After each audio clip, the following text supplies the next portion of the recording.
Israel certainly has these on their target list. And also their oil production facilities, their export of weapon systems, their exports of oil, those also, too, have great vulnerabilities.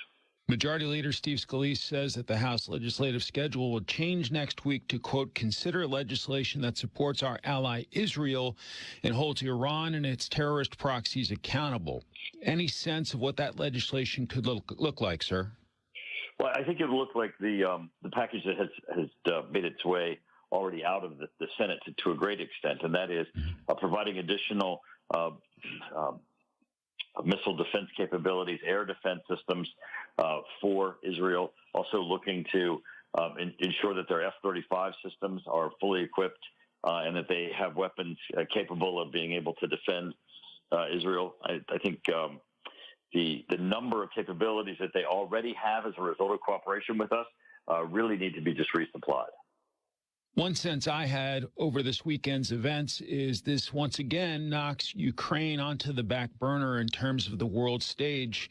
What about support for Ukraine, and does this put Ukraine funding on the back burner once again? Ukraine is at a critical point. I mean, it is very clear that Russia is poised to be able to make advances against Ukraine, and of course, in part using Iranian weapons. So these conflicts really are related in that you have, Russia and Iran working together, two authoritarian regimes attacking democratic nations. The speaker has made it clear that he would bring forward legislation to be able to provide the necessary defensive funding to Ukraine, and I believe we're to a point where that needs to occur. There will be, I believe, overwhelming support for a package for Ukraine on the House floor, just as there will be for Israel. It struck me there was overwhelming support for Israel in the days after the October attacks by Hamas, but we've seen that soften from some of the folks on the progressive left. We've seen the president change in tone about Israel. How much of that is about domestic politics in a battleground state like Michigan, where there's a huge Arab American, Muslim American population? It is very disheartening to see the White House weaken its overall support for Israel as they get critics who lean on the side of being anti-Israel. This goes to the basic values of democracy and standing up for our allies. The United States needs to stand strong for Israel. Mr. Chairman, obviously there are a lot of complicated situations across the globe, including as we look at China and its ambitions toward Taiwan. What are you seeing there, and how alarmed are you by the potential threat by China against Taiwan? Well, right now, I think we're seeing the greatest level of threats of conflicts around the world that we've seen in a long time. The fact that this administration has shown weakness, both in pulling out of Afghanistan, tolerating Iran's efforts in the Middle East, and and supporting Iran by giving them access to additional $6 billion in exchange for detainees. All of these are seen as a weak administration. Certainly, their weakness with respect to Russia and Ukraine, not fully standing up to Russia. And of course, that gives a signal to China, where China thinks, this may be an environment that the United States' weakness would benefit them. Do you think China is looking at the situation in the Middle East, the situation in Ukraine, and thinking the United States is distracted, and so maybe they should go forward? I don't think it's an issue of just distracted, because we certainly have the full capabilities. I think it's an issue of just weakness at the White House. John Kirby, in giving the White House response to this attack from Iran, was very weak. He said he did not indicate there were any red lines. He acted as if because we were able to defend against over 300 drones and missiles fired directly at Iran, we should just pretend as if nothing had happened. We are facing escalation because the White House continues to portray weakness. Mr. Chairman, as you know, FISA, the Foreign Intelligence Surveillance Act, has become a bit of a political football here in Washington. Congress did reauthorize it with new reforms that were touted by former President Trump. What's the significance of the reauthorization, especially in a time where there are numerous foreign threats? Absolutely. So FISA, the Foreign Surveillance Act, has within it a Section 702, which was expiring this year. 702 is our provisions that are targeted toward collecting intelligence on foreigners abroad. It has to be both a foreigner and a person abroad. It's not Americans abroad. It's not foreigners here. It is foreigners abroad. This was still abused by the FBI. There were horrific abuses. So we put together a package of reforms that overwhelmingly passed the House to be able to put in place restrictions and real penalties, including criminal penalties on the FBI if they continue to violate the basic principles of intelligence of our targets, our foreigners abroad. Obviously, some Americans worry about abuse, but you sound confident that the reforms will make sure there's not abuse of FISA against Americans both here and abroad. We have included increased reporting requirements, oversight, and criminal penalties, which are severe. I believe that this is a reform package that's the most significant since FISA was first adopted. FISA having been adopted so that intended to protect Americans, we have now made it stronger, and I think it certainly will be something we're going to continue to monitor, hold the FBI accountable to make certain that American civil liberties are protected. He is the chairman of the House Permanent Select Committee on Intelligence, Mike Turner of the great state of Ohio. Thank you so much for your time today, sir. I wish you a great week. Thanks, Mike. This is News Talk STL at 1019, 94.1, and newstalkstl.com.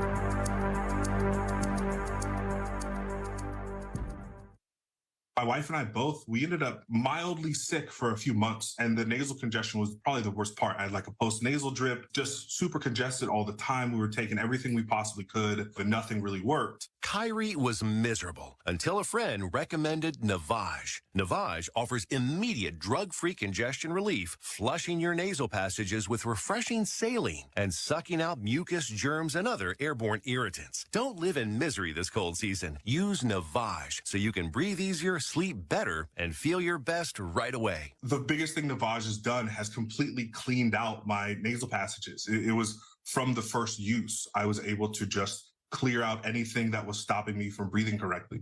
Navage helps me clear the way, literally clear the way for me to operate better in the rest of my life. Experience the Navage difference yourself. Navage is available at Navage.com or at Walmart, Walgreens, CVS, and Rite Aid. Navage, N-A-V-A-G-E. Hello, everyone. For all of you who suffer from calcium oxalate stones, here is some free advice. Tip 1, drink plenty of water. It takes a lot of water to dilute and pass the substances that lead to stones. Tip 2, modify your diet. You'll need to limit sodium, cut your meat.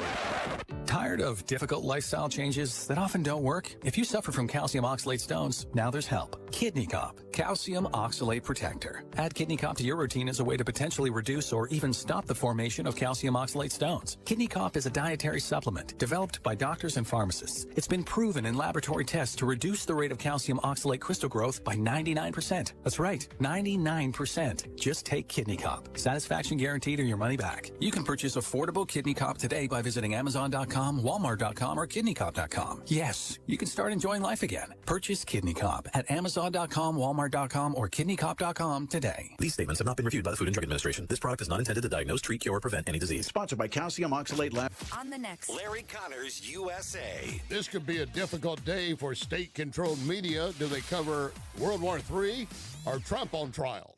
Larry Connors, USA. Now, weeknights 6 until 8 on News Talk STL. caring for a loved one is stressful. It's an emotional time, and we want our loved ones to get the quality of care they deserve. But the cost of long-term care is expensive. In the St. Louis area, it could be $60,000, $70,000, or even over $100,000. Can your savings handle this added expense? Fortunately, News Talk STL listeners have an expert right here. Financial strategist Chris Cooper of Serenity Wealth Management shows families tax-efficient strategies to fund care needs. Whether planning in advance, have health concerns, or living in a care community today, Solutions exist to fund the quality of care you deserve. Hi, I'm Chris Cooper, and I'd love to send you a free copy of my new book. You'll learn about strategies to empower you and your family, protect your savings, and make sure your loved ones get the quality of care they deserve. Visit SerenityLTC.com. That's SerenityLTC.com. Investment advisory services offered through Alphi LLC, SEC-registered investment advisor. Insurance and education services offered through Serenity Wealth Management. With Old Man Winter blowing into the heartland, let me tell you, Hanson's Tree Service is here to help. Tim Jones here for Hanson's Tree Service. Look them up 24/7 at hansonstree.com. Do you have any tree problems at your home or your business? Overhanging branches? Have Hanson's and the gang take them down professionally so Old Man Winter doesn't. What about organic mulch? Hanson's Tree has got that in bulk. It'll save you in price and time, incredibly convenient. Protect all those assets you've got in the ground and have Hanson's take care of everything above the ground for you as well. Get them out to your homestead or your business right now. hansonstree.com. That's hansonstree.com. Columbo and Katie. Joe Biden's top aide has a long history of bullying and sexual abuse. It's a shame that we have a president and we have a first lady who spent all of their time campaigning on the idea that Donald Trump is a rapist. Come to find out, the Democrats don't care. Behind the curtain, peel it all back, we see Oz, and it is nothing but a fake farce machine. Weekdays at 2 on Newstalk STL. Always be clear where you get your conservative talk. The St. Louis Business Journal is now reporting that liberal billionaire George Soros is the largest shareholder of Odyssey, the parent company of KMOX and 97.1 Talk. Soros' maneuver raises critical questions about the future of media ownership and influence. Money and attention is power. And when he has the money and he controls what's on the radio stations, he's going to be able to control the minds, potentially hundreds of millions of Americans. St. Louis's trusted source and number one for conservative talk. This is Newstalk STL. easier because everything's ready to go in the app. Just say, Alexa, play news from Fox. In Fox News. It's the latest when you need it on demand from Fox News and Amazon Alexa.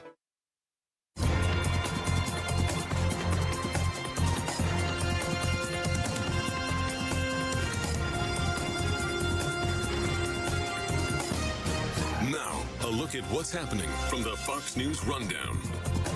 Good morning. It's Monday, April 15th, tax day. I'm Ted Lindner. This is the Fox News Rundown. Uncle Sam says it's time to pay up. If you haven't filed your 2023 taxes, you have until 11:59 p.m. tonight to do so. Failing to file on time could mean a penalty. And 2 New York officers shot and killed while investigating reports of a stolen car Sunday night. And the victims included a Syracuse cop and a sheriff's deputy. This happening in the Syracuse suburb of Salina on Sunday evening. The suspect also dead. I'm Ted Lindner on the Fox News Rundown.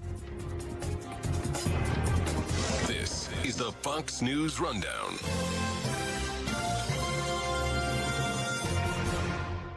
This is News Talk STL at 101.9, 94.1, and newstalkstl.com. Columbo and Katie. One Michigan undecided voter said they voted for Biden in 2020, but now he's literally gaslighting everyone. We'll speak with Virginia Kruta about this on Monday.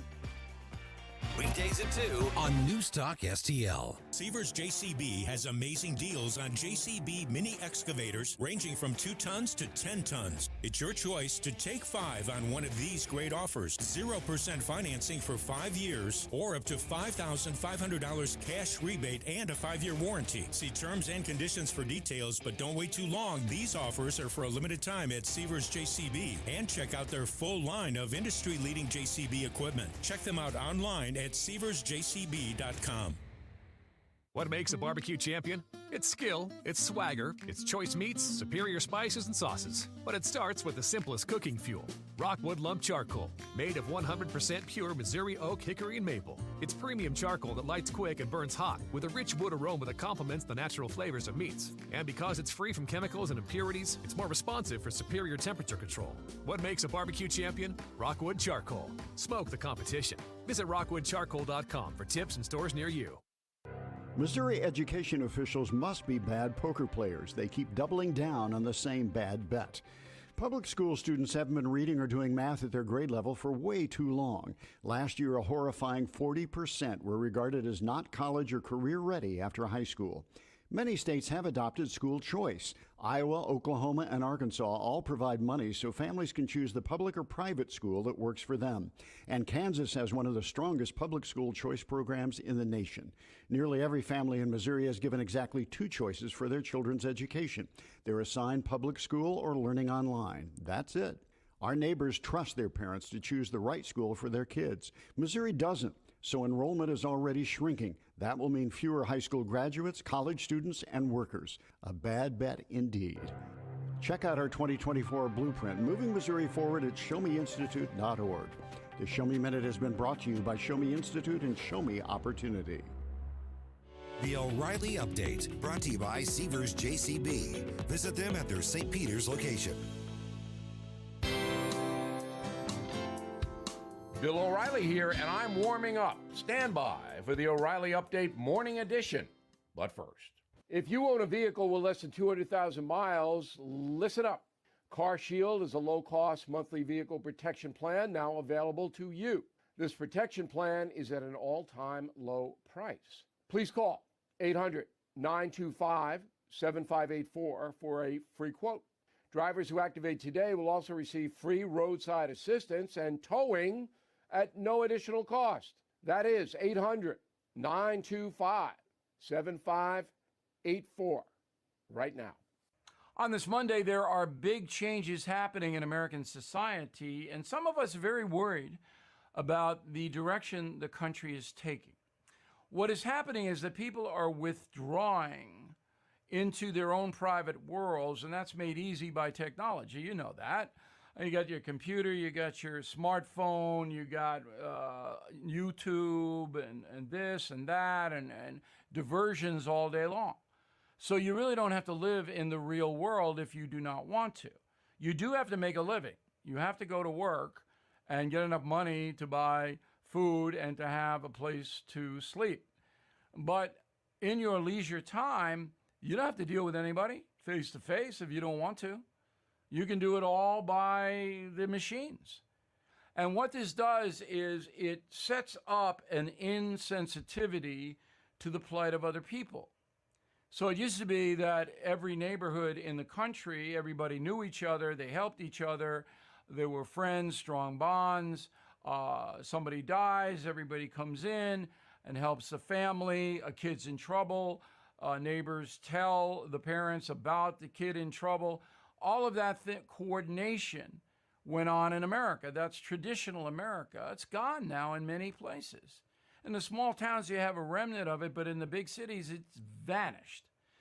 So isolation is not good for a human being on any level. And these machines are robbing us somewhat of our American pride. It's something to think about. Interact with other people as much as you can. Now this. You can now watch new episodes of the No Spin News live on Samsung TV Plus. Tune in each weeknight at 8 p.m. on the First TV for breaking news, honest analysis, and the best election coverage in America. Start watching today on your Samsung television, Galaxy devices, or the Samsung TV Plus mobile app. Check out the No Spin News each weeknight at 8 p.m. on the First TV, Samsung TV Plus. That is the Morning O'Reilly Update. More analysis later on. From the Michaels Flooring Outlet Weather Center. I'm First Alert meteorologist Kristen Cornett with your forecast. Mostly clear skies tonight. Will drop to 63 degrees. Monday starts sunny with gradually increasing cloud cover through the day and a 20% chance for some isolated storms late in the afternoon into the evening. A couple of those could become strong to severe. Monday's high, another hot one, 87 degrees. A 30% chance of rain and storms Monday night will drop to 67. And then looking ahead to Tuesday, mostly cloudy and windy, a high of 82 and a 70% chance of rain and storms. Some of those expected to become strong to severe. That's your First Alert forecast. I'm meteorologist Kristen Cornett. Number one for live and local conservative talk. They always have great conversation. News, analysis, and opinion. Shame on you, Joe Biden! Now, if I don't get elected, it's going to be a bloodbath. We need to focus on Donald Trump and his abuses. Does the president have dementia? That is an incredibly offensive question to ask. Bobby Kennedy could fall into every swing state and foul it up for Joe Biden. Donald Trump will become president again. 101.9 and 94.1. St. Louis is number one for conservative talk. News Talk STL.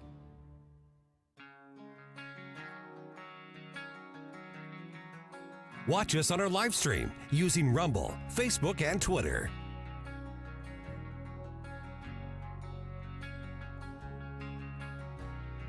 Having your first cup of coffee?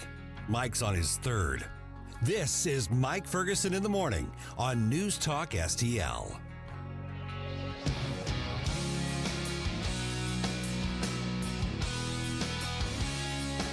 If you tell somebody today, Happy Tax Day, you're telling people a couple of things. One, you're probably not that bright, and or two, you work for the government and need to keep leeching off everybody else's income.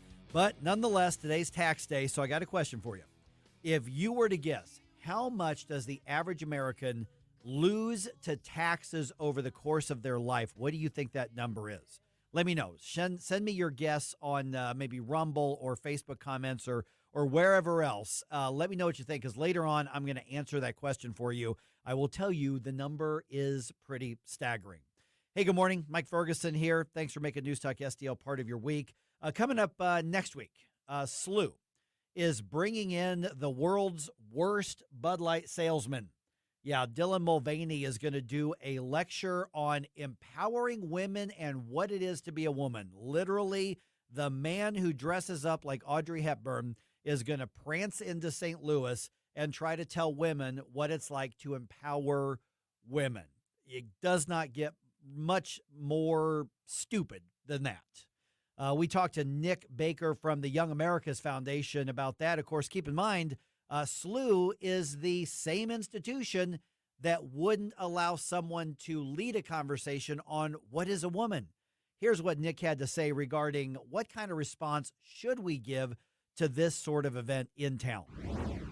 After the debacle of the Bud Light thing, we thought we'd maybe heard the last of Dylan Mulvaney, at least as him being treated as a serious topic of discussion. Right, because he cost a company like billions of dollars. Right. And that was a market response. Yes. You know, it's funny how some media says, and this conservative boycott of Bud Light, I'm like, not really. I mean, it wasn't like somebody was like leading a boycott. It was just people went, all right, I'm done. You know, I'm going to try this other thing. And it was really a market response to this. Well, St. Louis University has tens of thousands of dollars to bring this guy in to come in and give a lecture on what they're calling their Great Issues series or something like that. And Dylan Mulvaney gets paid to go to college campuses and talk about what it's like to be a woman. It's so crazy. I wish I were making this up. Mm-hmm. And if we were doing like a podcast, I'd be using completely different adjectives. Yes.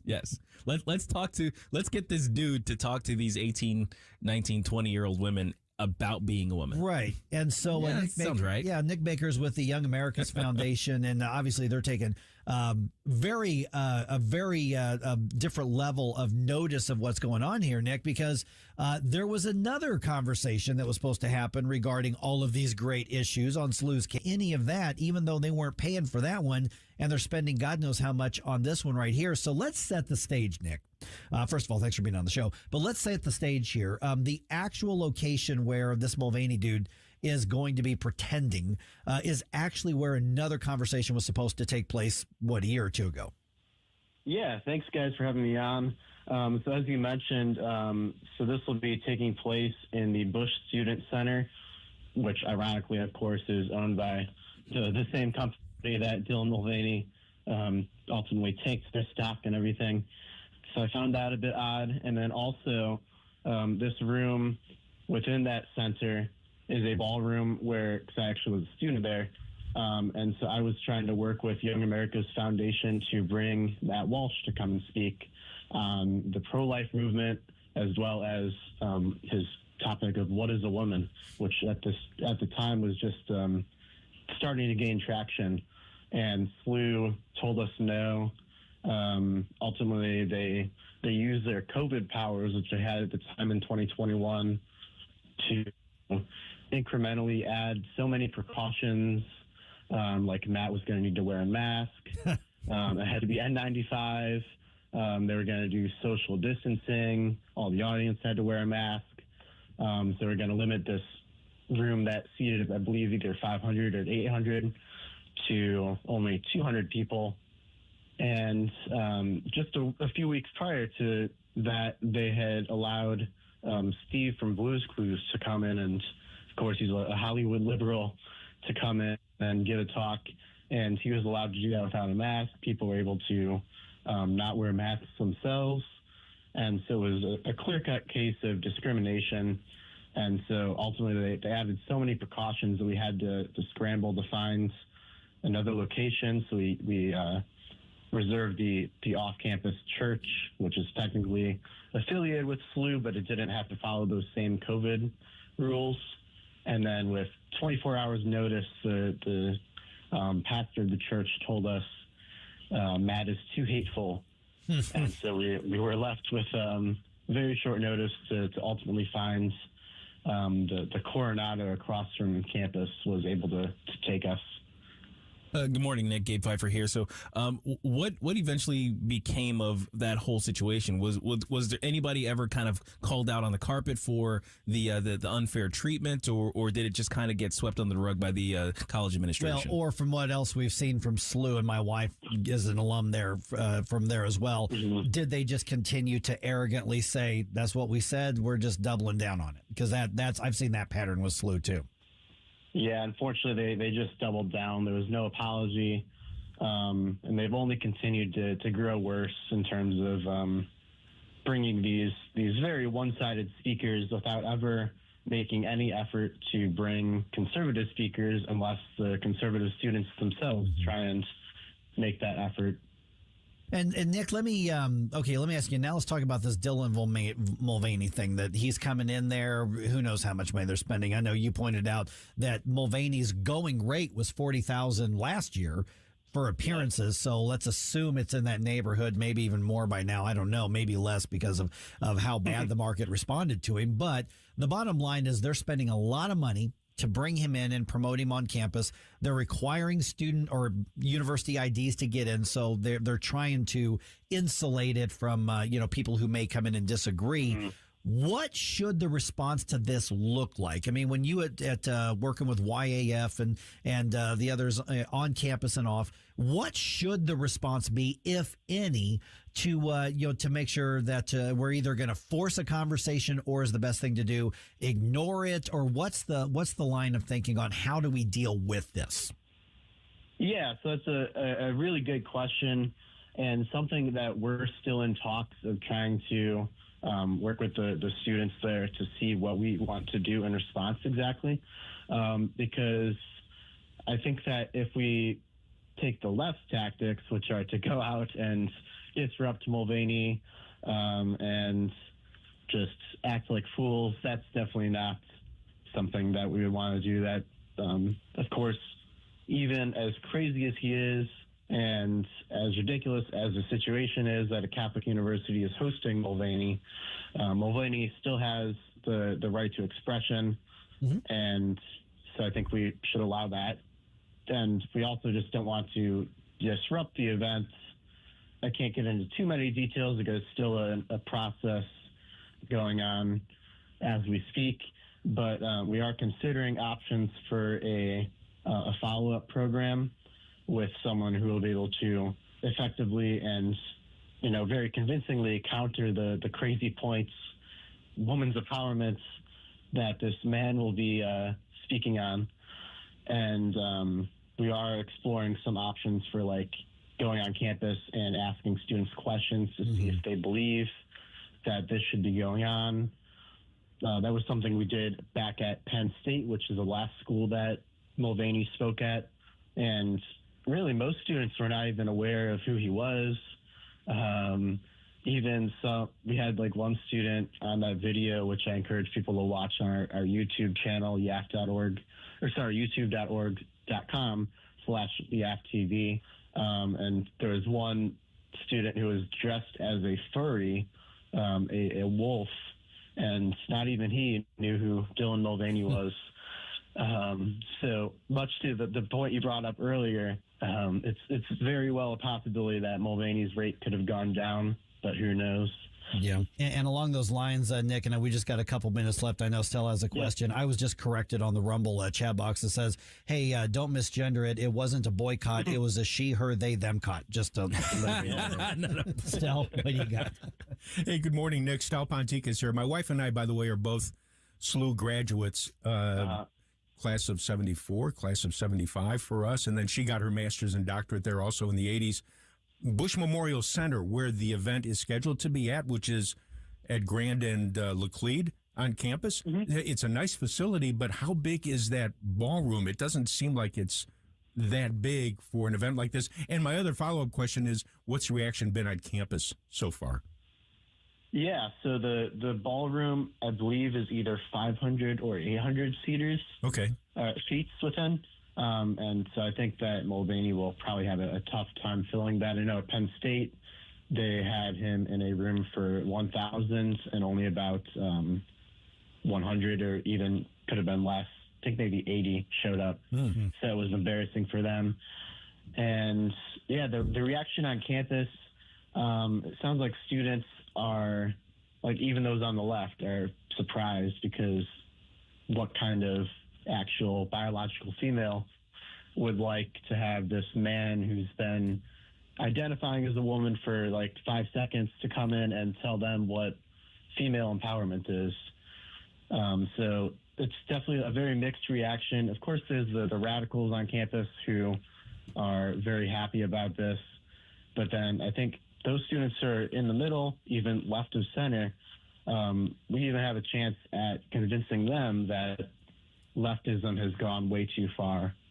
All right, Nick Baker from the Young America's Foundation website. We tagged you on social media already. Where can people learn more about whatever it is you're going to decide to do or just to follow up on this? How do they get in touch? Yeah, you can definitely check out our website, yaf.org. Let's get things going with the first morning news dump of the day. That's going to happen just ahead right here on 101.9 and 94.1 News Talk STL.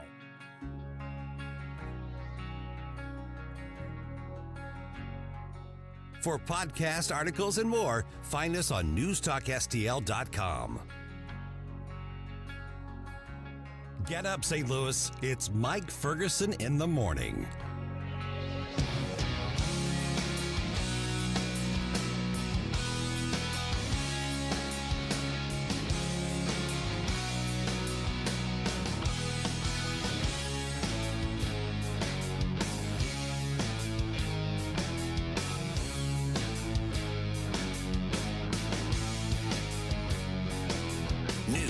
Analysis, opinion. If we don't talk about it, how are we going to fix it? Our democracy is under attack and we're too busy fighting. 101.9 and 94.1. Politicians aren't working for us anymore. It's going to be a long election year. News Talk STL.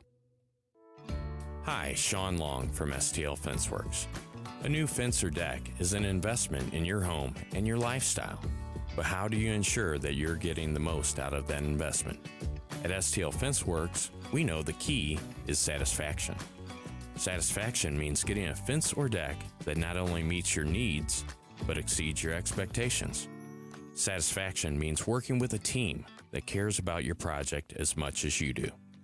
Satisfaction means having confidence in the quality of your new fence or deck, knowing that it was built with the best of materials and workmanship. STL Fenceworks, your satisfaction is our passion. And for me, satisfaction is knowing that providing for your family is how I provide for mine. Visit stlfenceworks.com and experience the satisfaction in making your backyard dreams into a reality.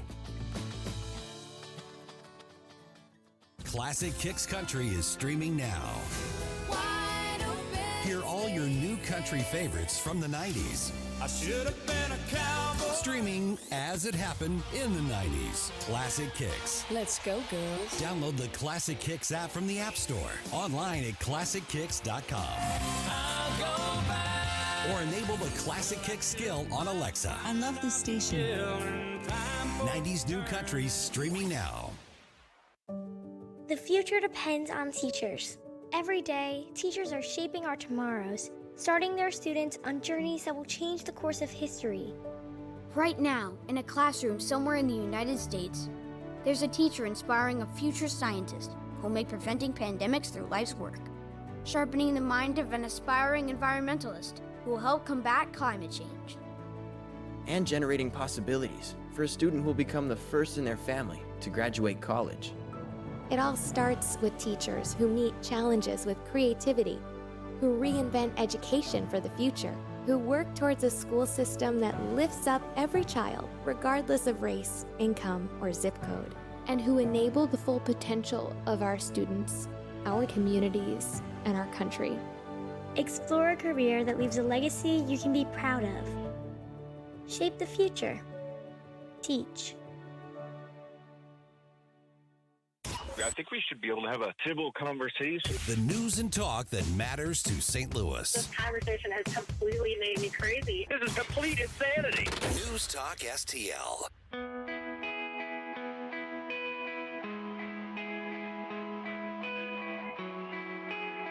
Bill O'Reilly here. Check out the O'Reilly Update this afternoon at 3:45. Right now, it's back to Mike Ferguson in the morning on News Talk STL.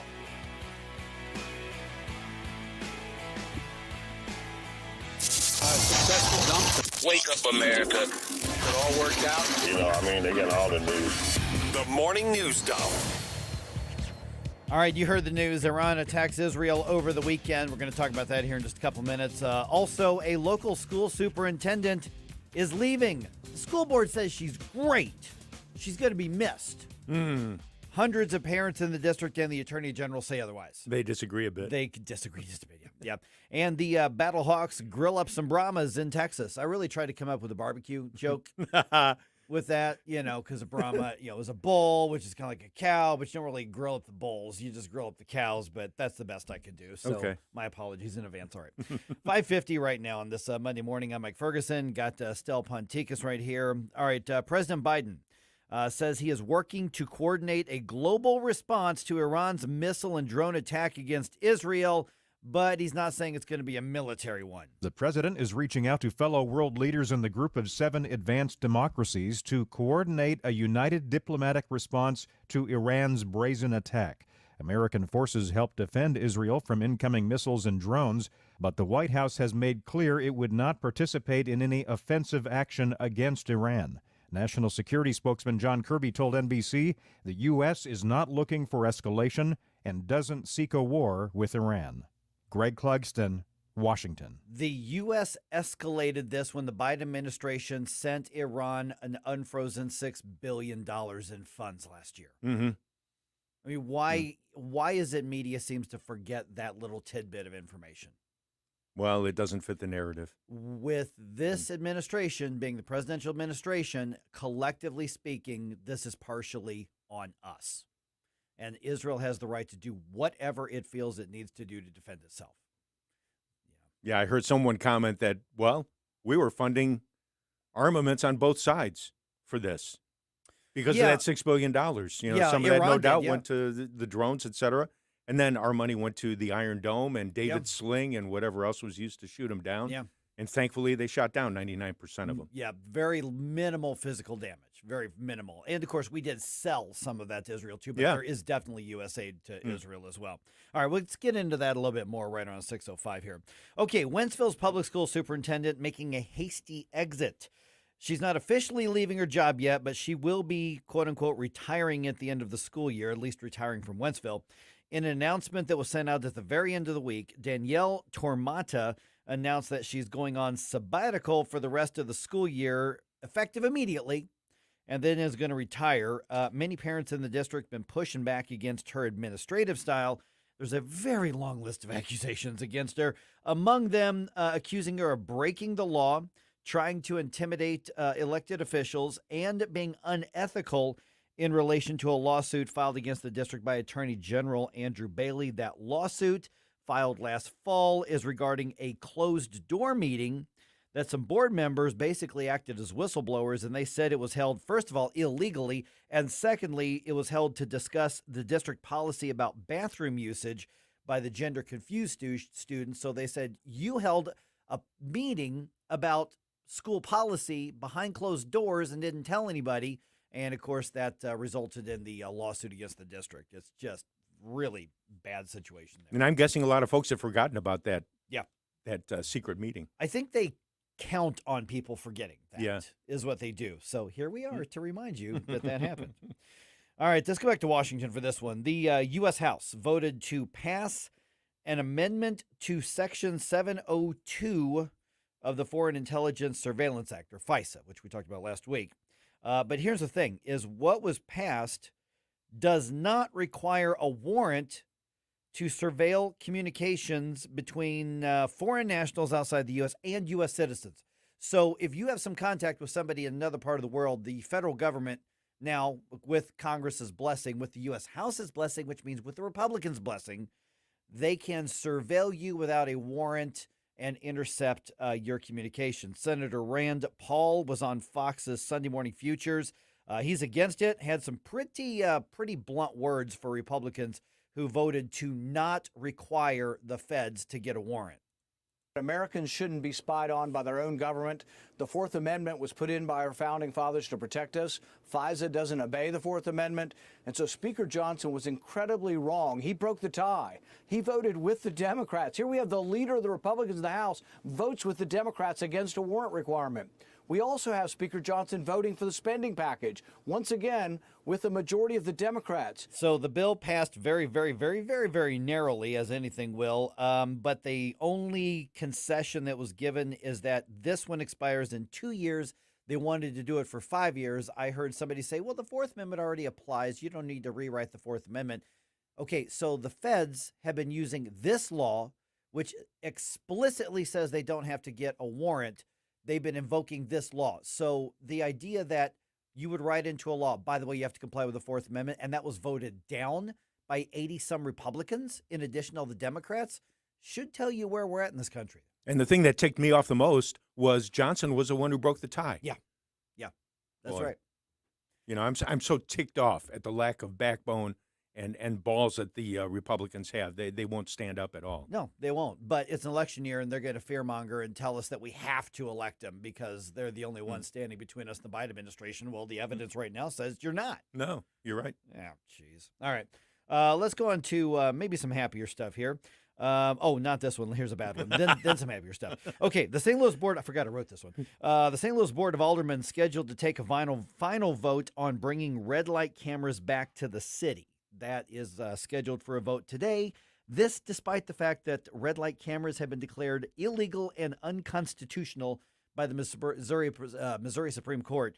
But the St. Louis Board of Aldermen seems to think that the laws and rules have a little carve out and they can do whatever they want, and the rest of the Constitution and laws don't apply to them. It's like they're following the lead of the administration. We don't like that, so we'll just go do what we want to do. That's probably more accurate than even you realize. Sadly. Yeah, that's so true. All right, the good stuff. No, here's another bad one. After winning the first game of the series, Cardinals dropped the last two, and they lost the series to the Diamondbacks. That's bad. Last night's final in Arizona was 5-0. Redbirds started series with the soon-to-be former Oakland A's tonight. First pitch is at 8:40. It is on Bally, so the Oakland A's are just going to become the A's because they're going to play in a minor league stadium in Sacramento for a few years. Then they're going to move to Las Vegas. So when you say when the A's have moved, do you count Sacramento as being one of the moving locations? I don't know. So the A's went from Philadelphia to Kansas City to Oakland. So then Sacramento, then Las Vegas. That will be the most moved big league sports team in history. Wow. Yeah. It's like a traveling road show. Pretty much, yeah. All right, here's the good news. I've been promising good news. Battlehawks get their first road win of the year, improving to 2-1 on the season and moving up to first place in the division, beating the San Antonio Brahmas 31-24. A.J. McCarron, quarterback, ran for one touchdown and threw for another touchdown. And the Blues won their... Heck yeah. All right, the Blues won their last home game of the regular season. Last night's final score was 4-1 over the Kraken. Last game of the season, though, is Wednesday against the Stars. That is in Dallas. I forgot to look up whether they've been eliminated from the playoffs or not, but I think they were.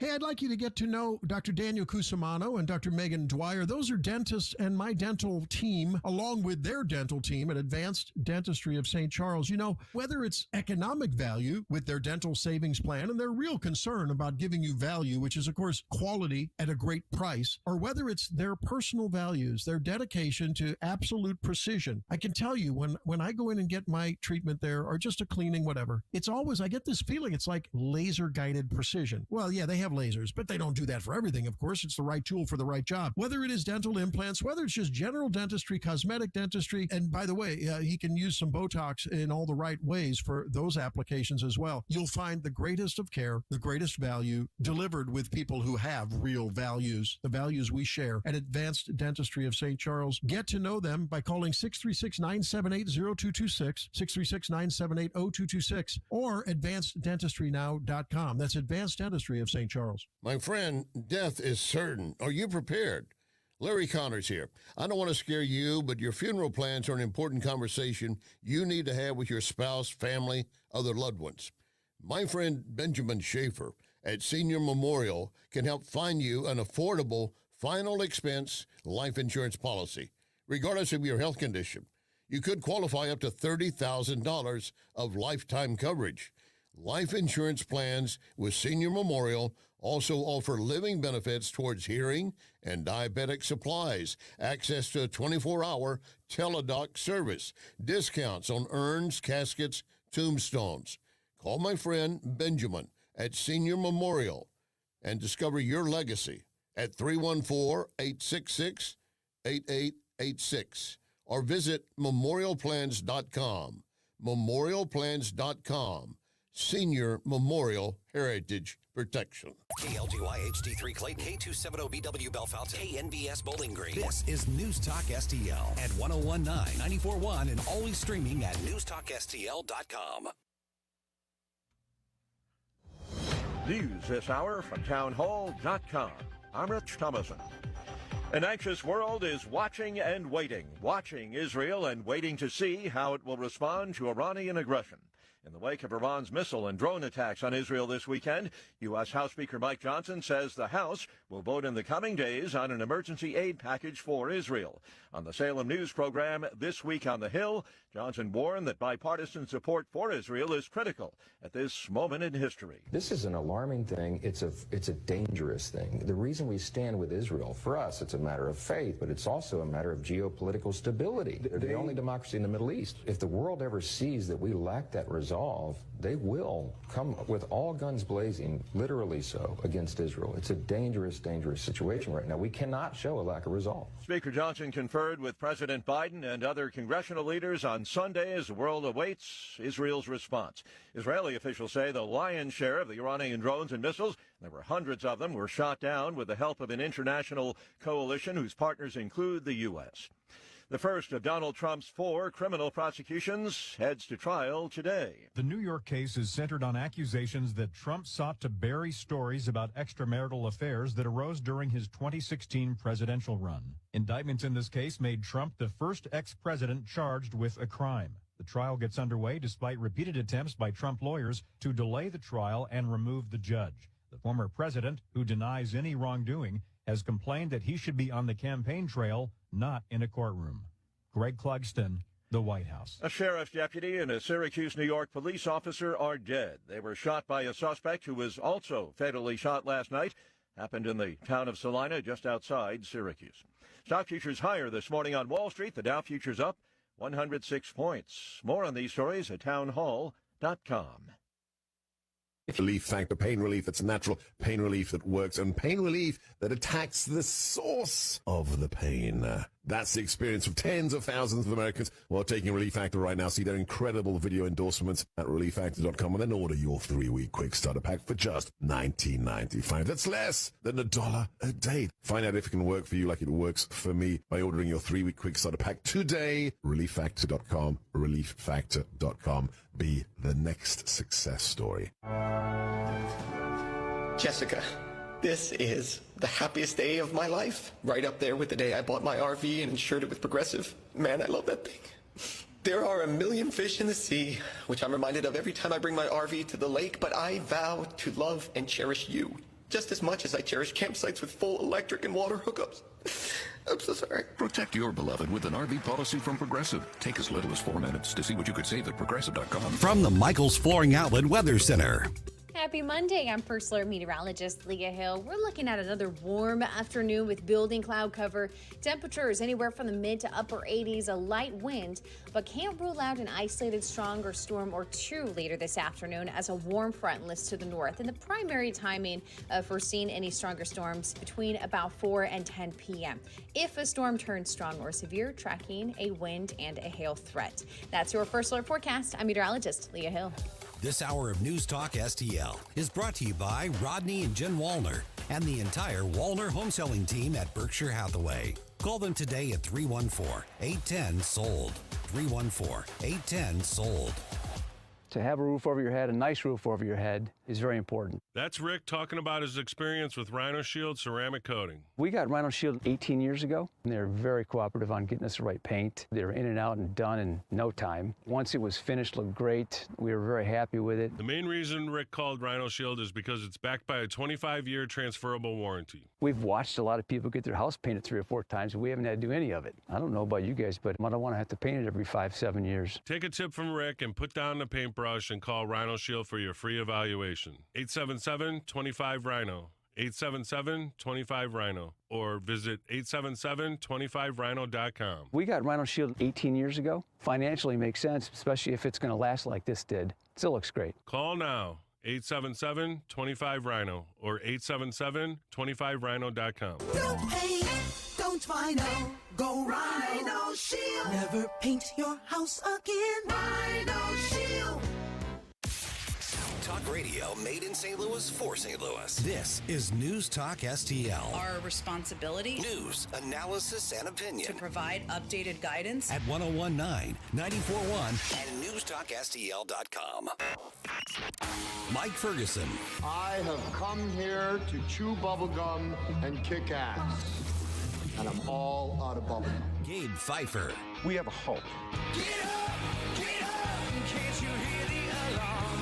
Get up, get up. What do you call a genius in President Biden's Homeland Security Department? A visitor. Mike Ferguson in the morning on News Talk STL. Get up, can't you hear the alarm? Get up, get up.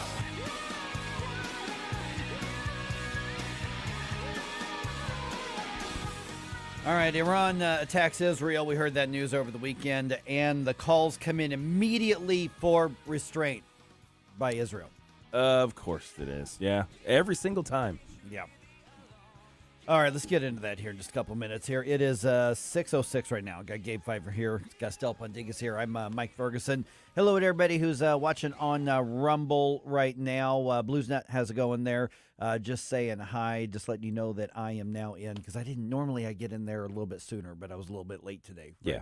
So I am there. Hi, guys. Yep. And Gabe's watching the comments on Facebook and Twitter, and all the others, and Stel is as well. So be involved. A lot to cover here today. Lots to talk about here. Joe Biden trying to kind of walk the knife's edge and to continue to appease his anti-Semitic left base. Yeah, it seems to be the knife that he's about to use to stab Israel in the back. Yeah, that's it. Yeah.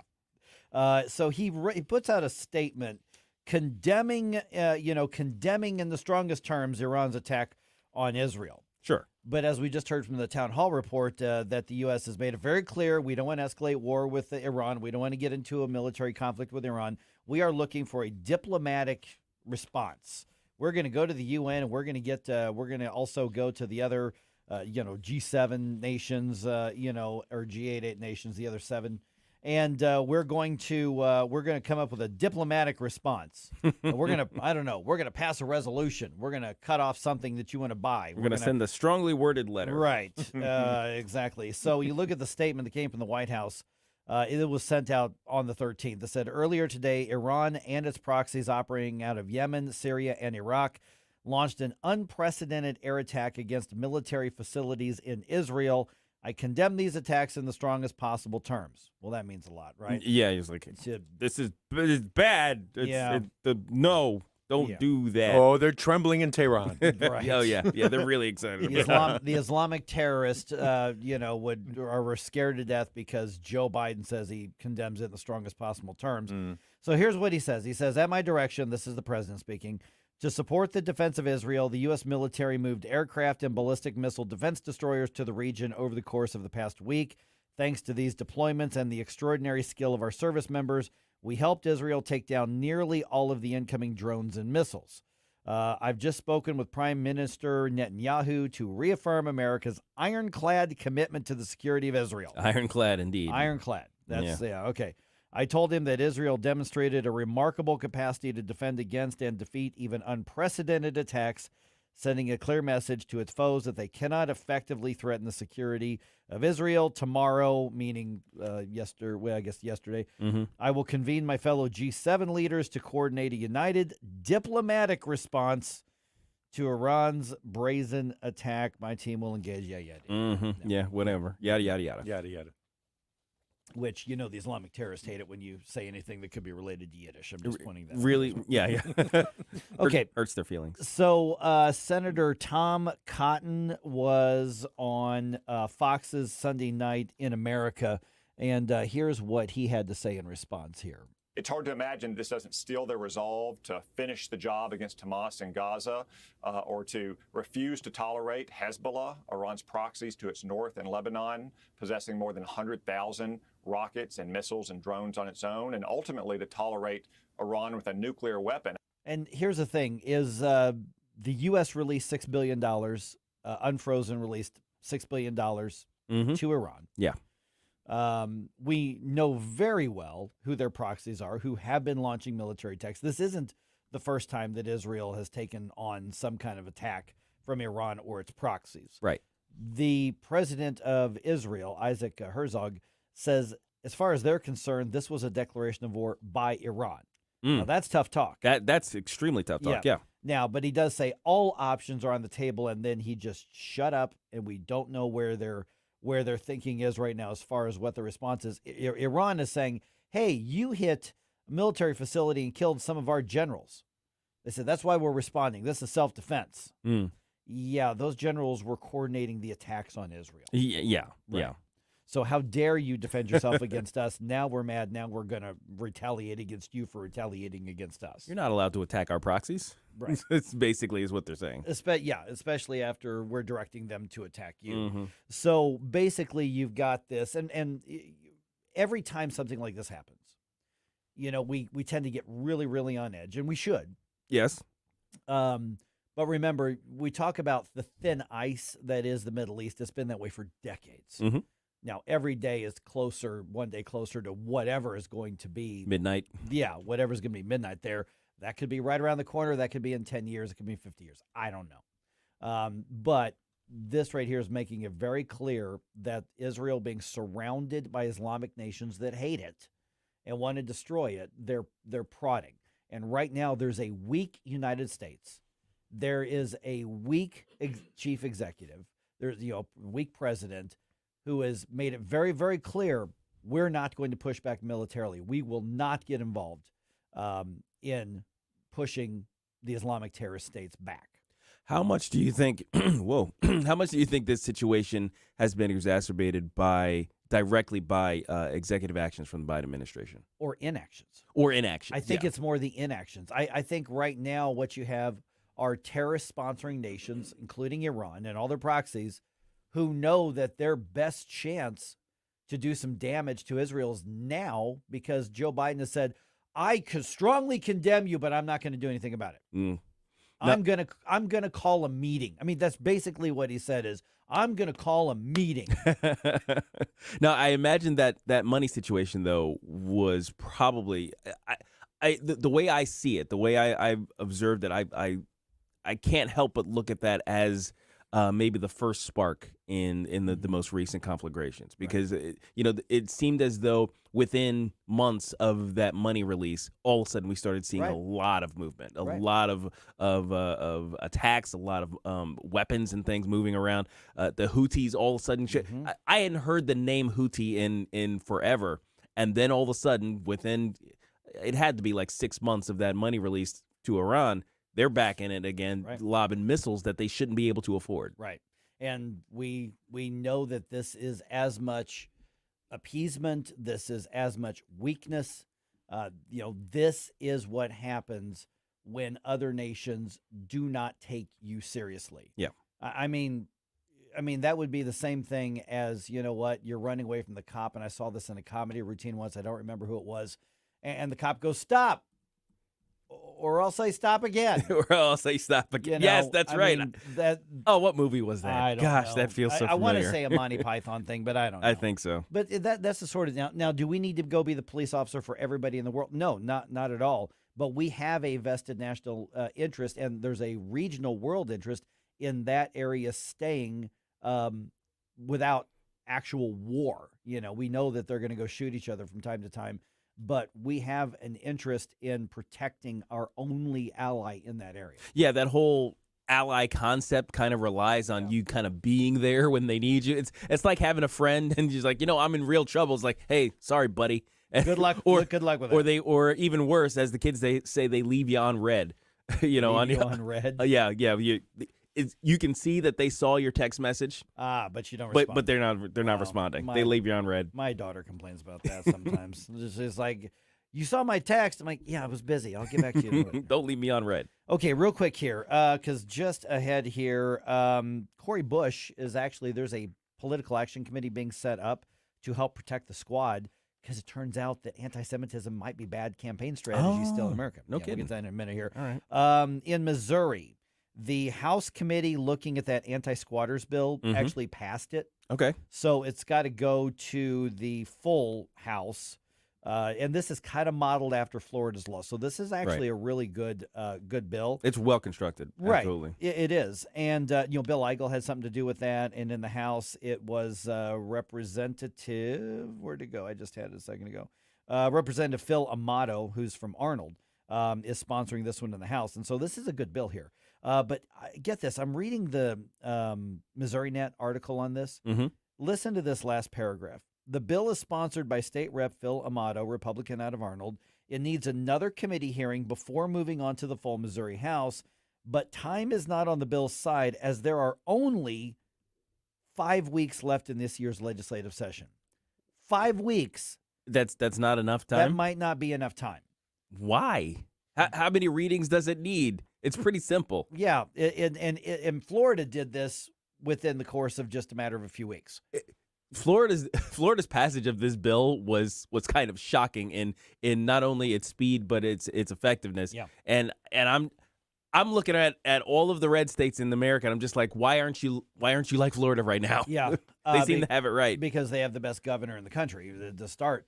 And we don't. And I like Mike Parson personally, but he's way too hands very, off. very, milquetoast governorship. Now, he was the right guy at the right time when the Eric Greitens stuff happened, and so I'm glad he was there to lead the state through that. But I was really hoping for more conservatism out of him. But having said all of that, with this bill right here, I would like to talk to the single representative or senator who has any argument with this bill. Yeah, seriously. Who has any argument with we need to change the law to not allow people to break into homes and squat on them. Yeah. I mean, what is your argument? And why are you making this argument right now? And do you exist? Does that person actually exist? Does that representative or senator actually exist? Yeah. And if so, there can't be more than a few of them. There's no reason the Missouri lawmakers cannot get this done. It should happen very fast. And when media is already saying, hey, only 5 weeks left, I just don't know. That may not be enough time. I mean, they got to do 2 votes on this. It sounds like they're trying to give cover for not passing it. Yeah. I mean, there's zero excuse for this to not get done. And as we've said at the beginning of the session, hearing out, oh, well, time ran out. We tried. Just give us credit for that. Mm-hmm. Last 2 years on this show, we've been warning you it's going to happen. Then it happens. And then, of course, campaign season comes around. It's like, well, you got to elect us. Yeah. All right. Yeah, whatever. Cori Bush trying to raise a lot of money. It's a political action committee that really wants to help the anti-Semitic ones stay in Congress. I'll tell you about that right around 6:20.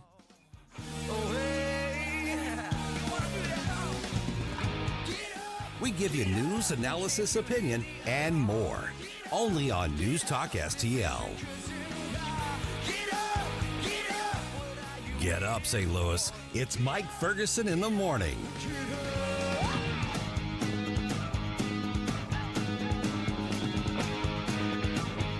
News Talk STL family. This is Marissa Jones with Jones Air and Water. I am so excited to announce our newest addition to our services, nutrition and wellness coaching. If you are looking to lose weight, increase energy, get rid of those headaches, balance your hormones, or simply find a healthy balance in your lifestyle, give me a call today. Mention News Talk STL and receive 10% off any nutritional service. Call us at 636-899-1040. That's 636-899-1040. The Vic Porcelli Show. Good morning, Mr. Speaker. How are you? I'm ready for this. Let's do it. We're ready for this. When the lobbyists and the special interests and the liberal rhino Republicans start wringing their hands and clutching their pearls in April and May, oh, we didn't get anything done. Everybody needs to remember this moment. Mark this moment. The 3 weeks in February where you, Senate leadership, Caleb Rowden, as President of the Senate, did absolutely nothing. Vic Porcelli, live and local, weekday mornings at 9 on News Talk STL. Looking for a cruise vacation? Cruise.com is offering its exclusive sale of the year to all listeners to this station. Every major cruise line, including Royal Caribbean, Carnival, Princess, MSC, and more, are on sale now. Call 1-800-507-9264 and book one of these deals while supplies last. Cruises start from as low as $39 per person per day. There isn't a better vacation value to places like Alaska, Europe, the Caribbean, South America, and more. Call one of the largest cruise specialists in the world at 1-800-507-9264. We'll find you a vacation that includes drinks, Wi-Fi, excursions, and more. Call 1-800-507-9264. That's 1-800-507-9264. Space is limited. Don't miss your opportunity to book the best deal of the year. That's 1-800-507-9264. Sponsored by Cruise.com. I'm Susie Moore, and this is More to the Point. Last week's somewhat surprising news of O.J. Simpson's passing brought up a lot of emotions. Most who were old enough to recall the horrific murders of Ron Goldman and Nicole Brown Simpson, the infamous Bronco chase, and the subsequent circus surrounding the trial of this century, were immediately reminded of the drama and hype that swirled around the case and its players for well over a year. Now, another noteworthy trial is about to begin. It's not nearly as heavy in most respects. No lives were lost, no violence committed. There isn't even really a victim. But for the first time in our nation's history, a former president is going on trial criminally. And it isn't just his former office that renders the situation unprecedented. Donald Trump also happens to be the presumptive Republican nominee for president and the leading candidate if the polls are to be believed. Safe to say we've been in uncharted territory for a while now. So much so that it's hard to keep track of where we've been and much less see what's ahead. Trump's Manhattan trial is expected to last 6 to 8 weeks, far shorter than OJ's. And it's likely we won't be treated to late-night show dancing merchant routines. Plus, there are 3 additional criminal trials in the offing, so will this one be the trial of the century? Probably not. Hopefully, it won't bring us Kardashians either. Susie Moore is Deputy Managing Editor for RedState.com. For more to the point and everything Susie Moore, log on to RedState.com. Follow Susie on Twitter at SmoozyQ and keep listening to 1019 and 94.1 News Talk STL. This hour of Mike Ferguson in the Morning is brought to you by Stifel. Request a portfolio review from your Stifel financial advisor at Stifel.com. That's STIFEL.com.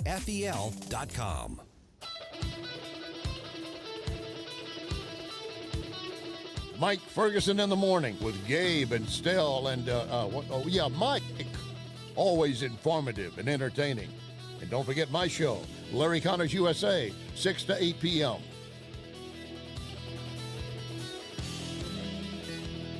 Well, I have something that's a little bit hopeful, guys.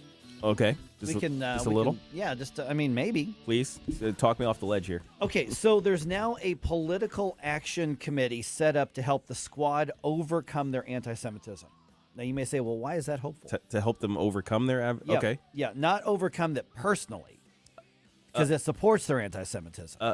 Okay. The political action committee is designed to help them overcome the backlash against it and get reelected. Oh, I see. Yeah. Yeah. Okay, it is tax day.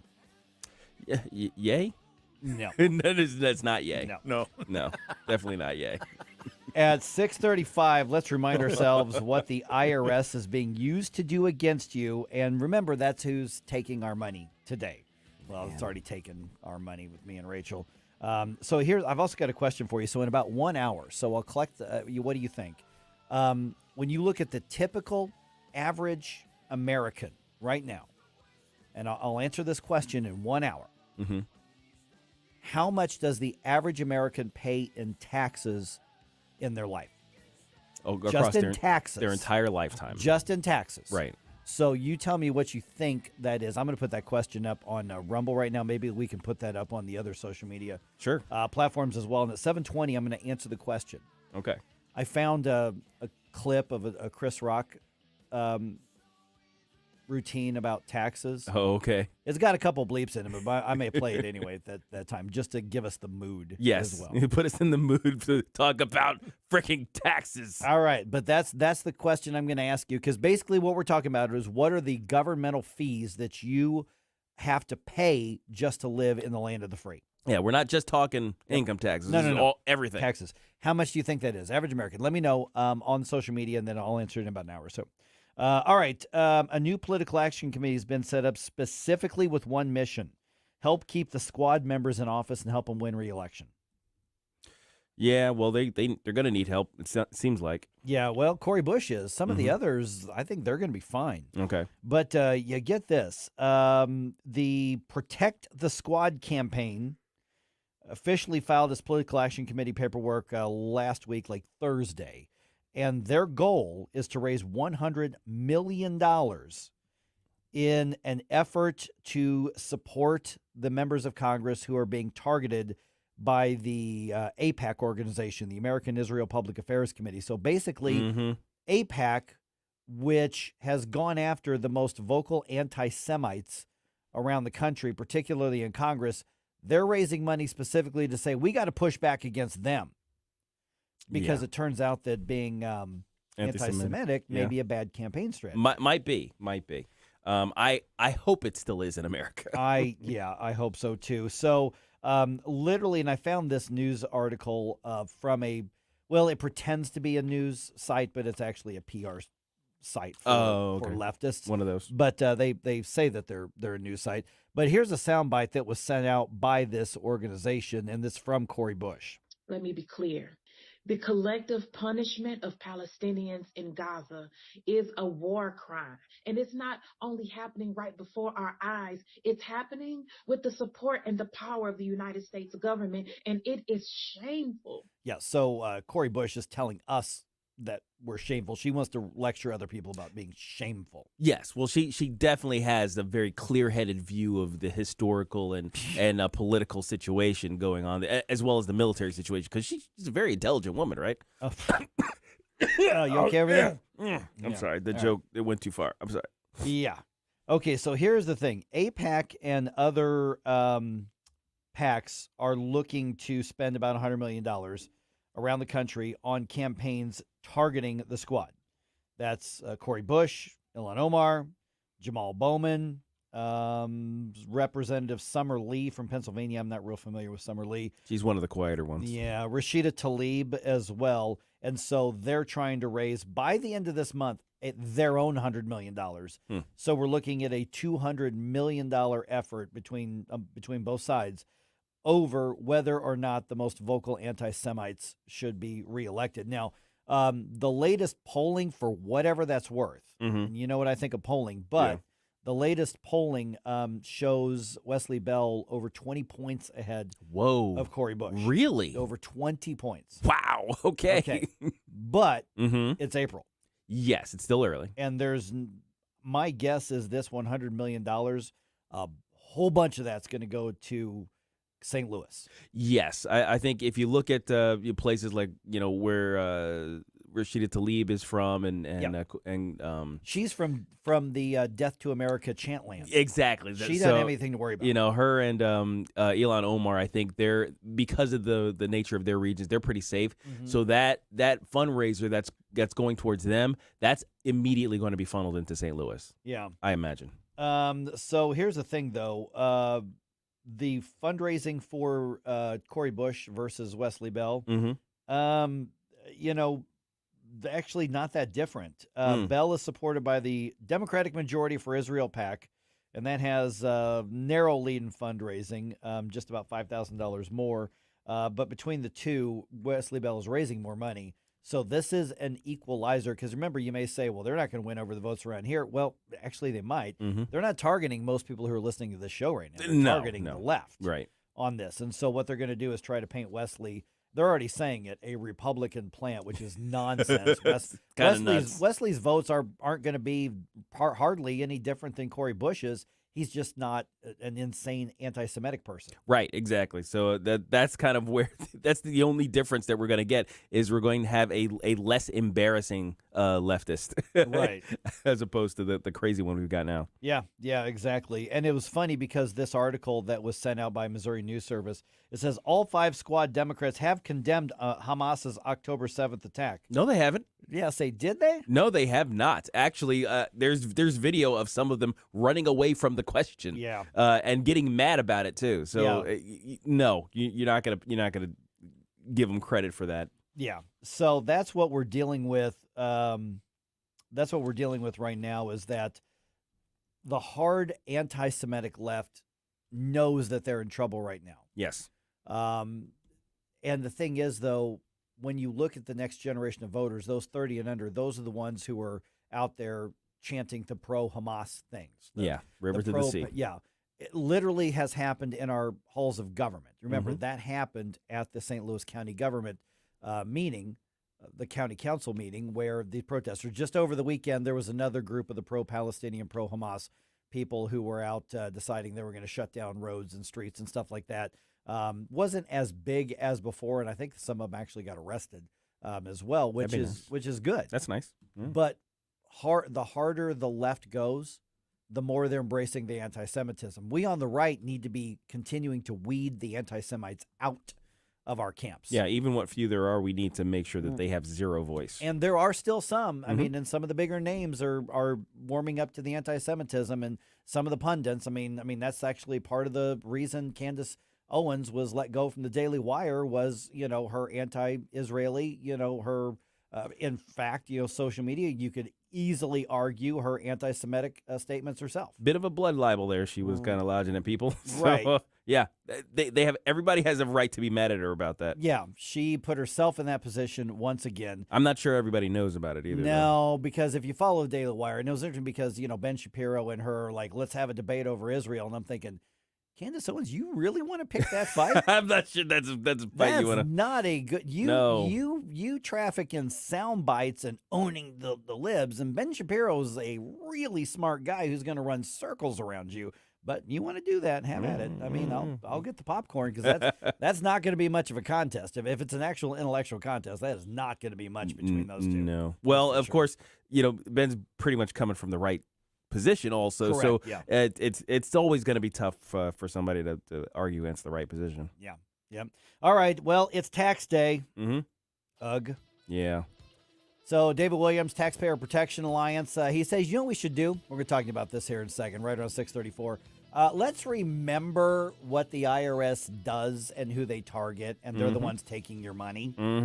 Yeah, by the way, there's a tax bill before Congress right now that would preserve some of the tax cuts put in under the Trump administration, back when Republicans acted like Republicans every once in a while, although, I'm not saying Donald Trump's a conservative anymore, but those previous tax cuts that did benefit the economy, are they going to stay in place? The Biden administration does not want that to happen. Let's talk about that just ahead.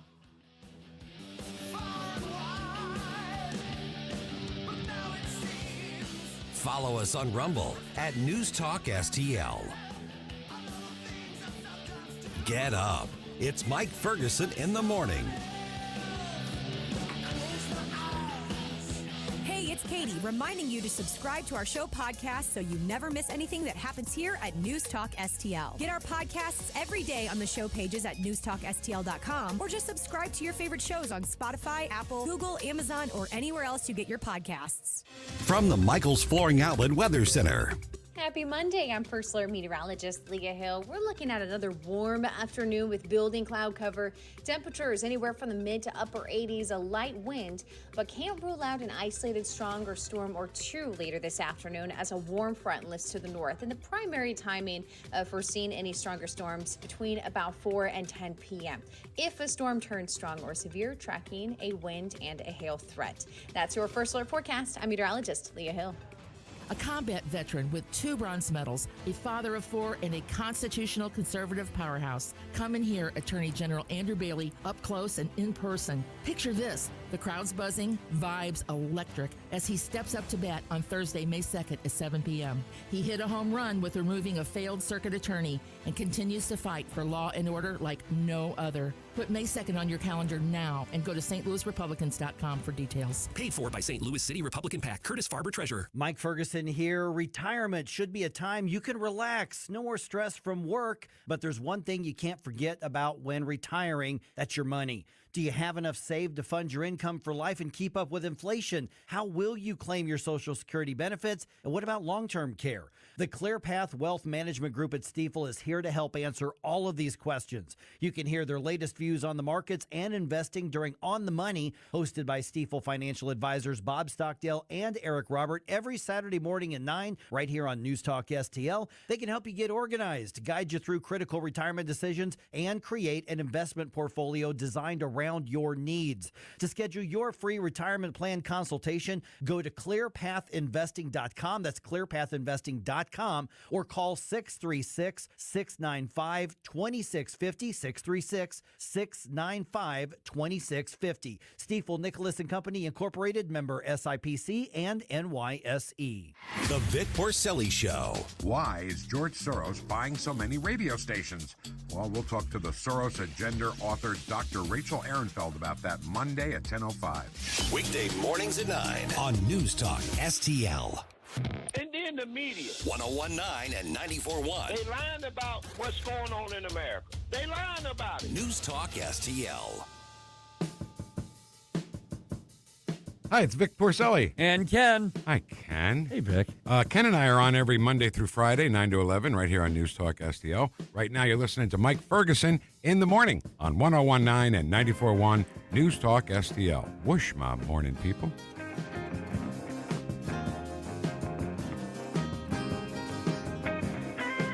Do you happen to know what day it is? This day we all get the crap scared out of us by bloodsucker vampires. Tax day. Today is the day. State tax, federal tax, Social Security tax. Son, I pay taxes. I pay taxes. Taxes? I don't pay no taxes. Paying taxes? It's tax season. Do your taxes. Done with taxes. Done with taxes. Showtime. April 15th. We all know what that means most years. That means it is tax day, and we're suddenly reminded government takes a lot of our money. By the way, that's not all the money that it takes. You lose a lot more than that throughout the course of the year in other taxes, but it really hits home at this point in the year. I'm Mike Ferguson. So while we're lamenting the loss of the money to the IRS, and even if you're getting a refund, don't celebrate that too much. That just means you gave the government an interest-free loan. Let's also remind ourselves what the government's doing with that money. And to do that, I'm joined by David Williams from the Taxpayer Protection Alliance. And David, good to have you back on the show. I can't think of a better time to have you on than, tax day, since it's literally in the name of your organization. The IRS, this is when we think about them more than anything. They're the collector. They're the ones who collect the taxes that the lawmakers that provide. But when you look at what they do, when you look at what government does with that money, that's why this time of year is a good reminder to look at the bigger picture, not just the pain of right now, tax day. Yeah, thank you for having me. And tax day is scary for everybody, right? And people are trying to finish their taxes at the last minute, get them in by April, 15th by today, get them, submitted and filed. And the frustration is, like you said, it's the amount of government spending. We see deficit spending, $2 trillion deficit spending this year. And you see the things that we're spending money on. And that's where people really get frustrated. There's $300 billion in improper payments. So these are payments that are going to the wrong people, whether it's too much or going to the wrong person. Now, this is easy, right? We should be able to stop this. We should be able to say, if the money is going to the wrong person or if they're getting too much, well, that should be easy to stop. They haven't stopped it. And this reminds me of what happened during COVID. And this is one of the most ridiculous stories. I've been doing this a very long time, and this is something that's seared into my brain. During COVID, we sent out checks, and the IRS sent a lot of checks to dead people. Now, they were asked, why are you sending checks to dead people? And I swear to you, an IRS official said, no one told us not to. So this is the logic. This is the lack of common sense that's happening at the IRS, that they have to be told not to send money to dead people. And this is just, one story out of 1,000 as to why we have the deficit and why we have the massive debt that the country has right now. Should we tell them to be suspicious if the dead people cash the checks, or do they know that off the bat? Oh, and the dead people were cashing the checks, because what they would do is that you'd have someone that, maybe living in the house, right? And they go, oh, look at this check, and they would cash it. So this is money that actually went out the door, and it's never going to come back. And we're talking about a few $1 billion. And again, it just gets to the root of the problem. Is like, if you can't do the easy stuff, man, how are you going to tough the really difficult issues like Social Security and Medicare that are going bankrupt? And we're talking about trillions of dollars for those two programs. And we talk about trillions of dollars and billions of dollars and even millions of dollars. I think, David, for a lot of people, it's really conceptual, except for right now when you've got to write a check, or if you do taxes quarterly, like my wife and I have to do, you have to write a check at that point. Then it becomes very, very personal. And like, for instance, there's a big, tax package being debated right now in Congress. You've got the do the Trump tax cuts expire and all that sort of thing. And these are the times when people should be tuning in a little bit more, because when you hear about all the waste and people like to, laugh, oh, government's so dumb. But now we realize, wait a minute, that's the money I'm sending in to the government. So this is the time that some of these issues kind of come alive for more people. Yeah, you're right. And people are writing that check saying, wait a second, I paid for that. And I'm paying for that right now as a taxpayer. And that's why we try to remind people during the course of the year is that, this happens during the 12 months. It just doesn't happen during April that this spending happens. And there's very little talk on Capitol Hill. I don't know if you've noticed this, but there's very little talk about the deficit and debt on Capitol Hill, whether it's Republican or Democrats. We don't hear a lot of that. I'm really concerned about that, because the country is going bankrupt and there's very little that's being done. And you have an IRS that is becoming more and more weaponized against the American public. And what I find just, really disgusting is you have someone like Elizabeth Warren who says, we have to hire these 87,000 new agents to go after the billionaires in this country. Well, first of all, there's like 1,000 billionaires, and to hire 87,000 people, you're not going after the billionaires, because what happens is you're going after the lower income folks. And I don't know if people know this, but so there's studies that have been done that shows that if you are lower income, you have a higher chance of being audited than someone like Bill Gates or someone in the top echelon of income. And this is, this is not anecdotal. These are facts. Studies have been done. And that just is, sends a chill down your spine, right? That's what the IRS is spending their money on, is to go after low income folks. Well, yeah, because low income folks are less likely to be able to fight back and defend themselves by hiring lawyers and accountants and everybody else like the upper income do. Exactly. And the IRS has admitted this. They've been in front of Congress and they've been asked this, and they said, well, it's easy pickings. When you go after lower income folks, it's easier pickings to go after them. And like you said, someone like Bill Gates, they're hiring a team of attorneys, a team of CPAs. And again, it's just frustrating, and it really comes bubbling to the top on tax day for sure. We're visiting with David Williams from the Taxpayer Protection Alliance. Okay, we mentioned that that tax package being debated right now.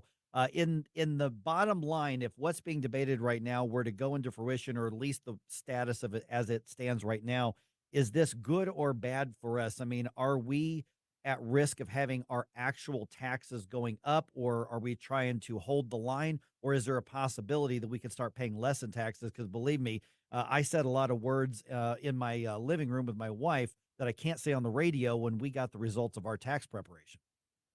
Yeah. So there's two kind of things happening here. First is this tax package, but also the extension of the 2017 tax cuts. Those are going to expire next year if something isn't done. And those tax cuts actually hit and helped the middle class. And you may remember this, that there were $1,000 bonuses that were going out to folks because we lowered the corporate tax rate. The middle class got a really big tax break after Trump signed the tax cuts in 2017. Well, this is the first tranche of tax cuts that are expiring. So we need to pass this tax package to show that we are going to do next year the same thing and extend the middle class tax cuts and make sure that we have a strong economy. So it's critical that this happens. Now, you have Michael Crapo, who is holding this up in the Senate. And the reason he's holding this up in the Senate is that he said, I don't like this because I wasn't involved in crafting the legislation. And he's had CEOs call him, he's had people call him, the grassroots reach out to his office, and he refuses to budge to keep taxes low. This is a Republican who is refusing to vote for a package that will keep taxes low. And it just doesn't make any sense because his feelings were hurt. That's why he's doing this, is because his feelings were hurt. We've got about a minute or so left, so it's possible that if we're still dealing with the inflationary trends that we're dealing with right now, life is more expensive because of inflation. We could see our taxes go up on top of that. I mean, that's a double whammy, isn't it? It is a double whammy, and you're right about inflation. We've seen energy and housing; those prices go up last month, and a lot of other areas. But taxes, let's give people tax relief because wages are stagnant, and the best way to give people a boost in their in their paycheck is not to take as much out in taxes. I mean, let us keep our money. I mean, that's what we're saying. As a tax cut really is, we get to keep more of our money, and that's why Congress has to act on this. And there's nothing happening in the Senate. That's where a lot of good ideas go to die, quite frankly. All right. And you've got a lot to say online and on your website and social media. David, what's the way for people to get in touch and maybe track and follow what you do? We're at protectingtaxpayers.org, and on X, which obviously is Twitter, we're at Protect Taxpayers. And please reach out to us, reach out to members of Congress and show them that you care and that you know what's going on. That's the only way we change things in this country, is if we call our member of Congress and force them to change. Thanks, David. Thank you. All right. If you happen to see me today, please do not wish me a happy tax day. This is not a holiday, okay, unless you happen to work for the IRS. It is a day of lamentation, if nothing else.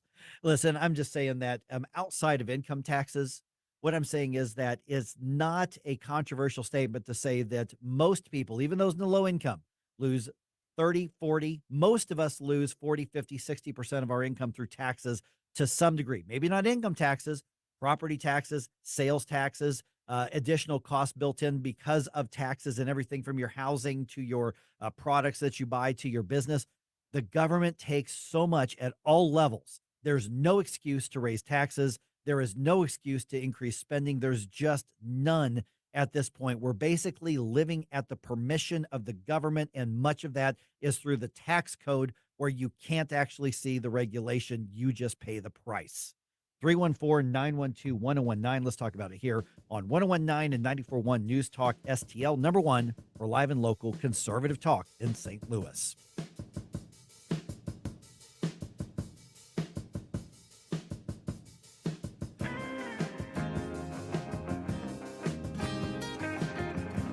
Like us on Facebook at News Talk STL. Get up, St. Louis. It's Mike Ferguson in the morning. Yes, the same kind of story that seems to come down from long ago. Two friends having coffee together when something flies by their window. The wait is over. Capriati's is now open. Taste extraordinary with our one-of-a-kind sandwiches, like our award-winning Bobby with hand-pulled butterball turkey and stuffing, our roast beef with hand-sliced American Wagyu beef from Snake River Farms, or our crowd-favorite classic cheesesteaks with your choice of grilled steak or chicken. No matter which you choose, you'll always get Capriati's high-quality ingredients. Capriati's. Eat extraordinary. Order now at capriatis.com or on the app. On Manchester at McKnight in Rock Hill. News Talk STL is proud to have Doug Voss as part of our lineup every week. Doug has been a staple on St. Louis radio for many years as one of the leading financial experts in the area. You can hear Doug and Safe Money Radio 3 times every weekend on News Talk STL. And in case you miss anything, you can check it all out at DougVossSafeMoneyRadio.com. What else do our listeners need to know, Doug? Simply put, I focus on helping pre-retirees and retirees build, preserve, and protect retirement assets, and I've been helping my clients solve their insurance and financial needs for the past 33 years. I also strive to educate my clients on how to prepare for retirement, minimize the impact of market volatility on their assets, and deal with the challenges of increased longevity. Call me today at 844-676-SAFE. That's 844-676-7233. Doug Voss is a registered representative. Securities offered through DHL Securities, LLLP, member FINRA and SIPC.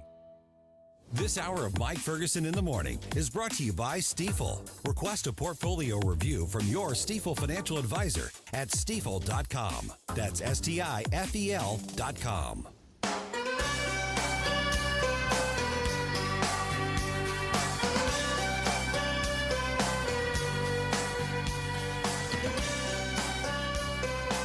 Speaker Tim Jones here. Make sure you listen to the Tim Jones and Chris Harp Show every day from 4 to 6 p.m. But right now, let's get back to our early morning media mogul, Mike Ferguson, in the morning. I like this whole album from John Cougar Mellencamp. Yeah, it's good stuff from him. Really good stuff, yeah. That'd be 86-ish? Actually, 87. 87, okay. Yeah, Lonesome Jubilee. Yeah, great album. Great album. All right. The Biden administration's assault on your Second Amendment rights continues at 7:05. We're going to update you on his latest. We're talking regulatory executive stuff. Regulate when you can't legislate and just screw the Constitution, right? That's how it goes, right? Yeah, phone and a pen.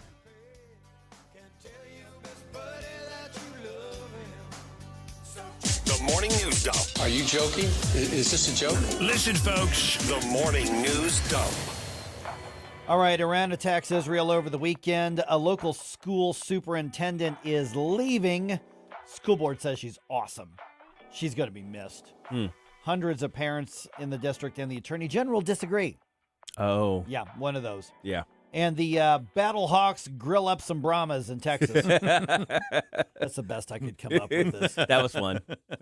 I got to tell you, I don't know who's running the Battle Hawks social media campaigns, but they're basically creating rivalries all over the league with their social media. It's coming for everybody. If you are not following them on especially Twitter or X, do it. It's really, really funny. Oh, yeah. All right, on to more serious things here. President Biden working to coordinate a global response to Iran's missile and drone attack against Israel, as long as that isn't an actual military response. The president is reaching out to fellow world leaders in the group of 7 advanced democracies to coordinate a united diplomatic response to Iran's brazen attack.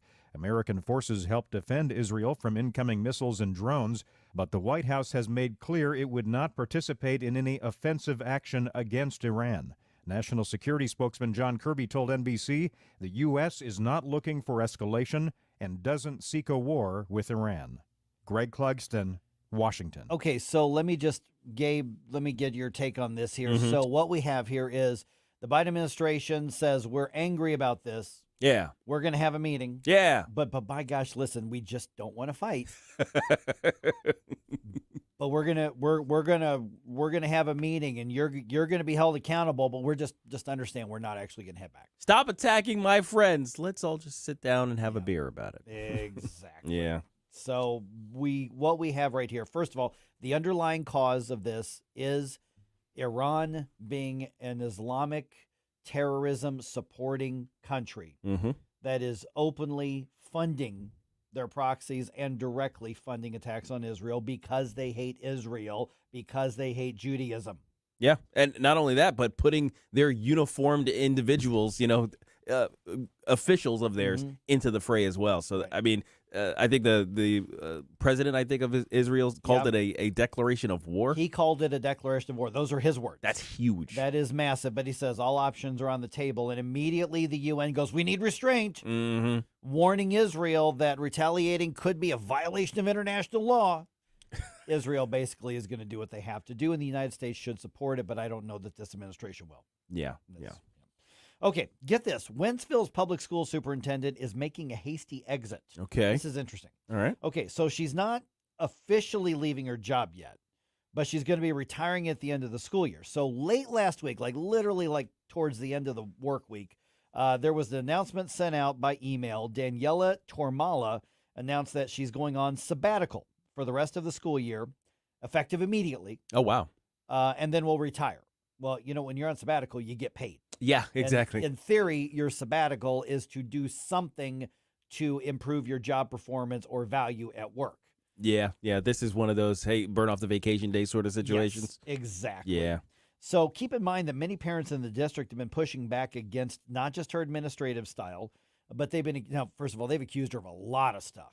But among what they're accusing her of is breaking the law, trying to intimidate newly elected officials, and being unethical in relation to a lawsuit filed against the district by the Attorney General, Andrew Bailey. Oh, okay. Now, remember, this is the district that the lawsuit says, hey, you were holding closed-door meetings actually about debating policy that by law should be held out in the open. Right. Well, they were talking about the whole bathroom things and how they're going to figure out a way to get boys into girls' bathrooms and that sort of thing. Get around rules and things. Yeah, and there were a couple of elected school members blowing the whistle going, hey, this meeting happened. We were objecting to it. This should be done by law out and open. There's no transparency. And so the lawsuits happened last fall. A lot of people forgot about that lawsuit. And so in this case, though, the school board puts out a statement, just, she's so wonderful. We're going to miss her. We value all of her. And, you know, she's another one of these left-wing superintendents. And there was 1,300 some odd signatures on a change.org petition. But parents were demanding transparency. They were demanding accountability. They were not getting it. And I don't know what the actual final story is.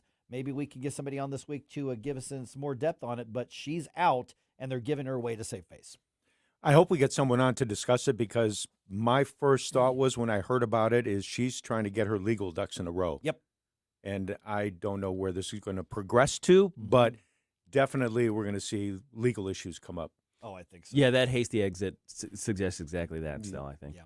All right. The U.S. House voted to pass an amendment that continues Section 702 of the Foreign Intelligence Surveillance Act, or FISA, which sounds really, really wonky here. But here's the thing, is that what the U.S. House passed, with 86 Republicans voting for this, is to continue this law and not require a warrant on the part of the federal government to track your communications if you happen to be communicating with somebody outside the country.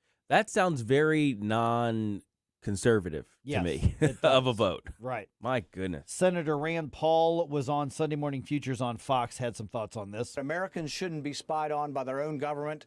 The Fourth Amendment was put in by our founding fathers to protect us. FISA doesn't obey the Fourth Amendment. And so Speaker Johnson was incredibly wrong. He broke the tie. He voted with the Democrats. Here we have the leader of the Republicans in the House votes with the Democrats against a warrant requirement. We also have Speaker Johnson voting for the spending package, once again, with a majority of the Democrats. Okay, so on the FISA thing, that means, now remember, when the federal government's weaponized against us, they often go back and invoke this FISA law. Yeah. So many of the Republicans were saying, we're going to write in there that you have to get a warrant per the Fourth Amendment. Right. And that was voted down, including with 86 Republican votes. That's crazy, including the speaker. Yeah, well, he's the one. It was 212 to 212. Oh my and God! so He broke had the to tie. come in and break. Yeah. Mm-hmm. Now, what's his deal? Like, did he explain himself? Because that's very much an explain yourself, sir, situation. One to of me. the arguments is, well, the Fourth Amendment is already in the Constitution; it applies. But they invoke this law to get around the Fourth Amendment. Yeah. So, oh my gosh. Yeah, Okay. All right. Okay, a few quick notes here. St. Louis Board of Aldermen scheduled to take a final vote today on bringing red light cameras back to the city, despite the fact that red light cameras have been declared illegal and unconstitutional by the Missouri Supreme Court. Yeah. Every time, why is it we keep talking about these violations of things that we thought were already settled? You know? They are settled. They're just like, doesn't apply to us. Moving on. All right, a few sports things here. After winning the first game of the series, Cardinals dropped the last two, and they dropped the series to the Diamondbacks. Last night's final in Arizona was 5-0. Redbirds start a series with the soon-to-be former Oakland A's tonight because they're leaving Oakland after this year. They're going to be in Sacramento for a few years.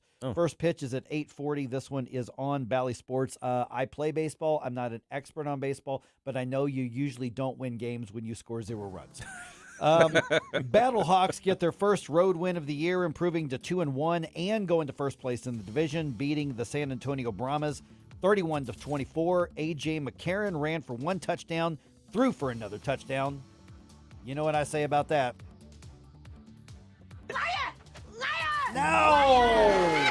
There it is. Wrong button.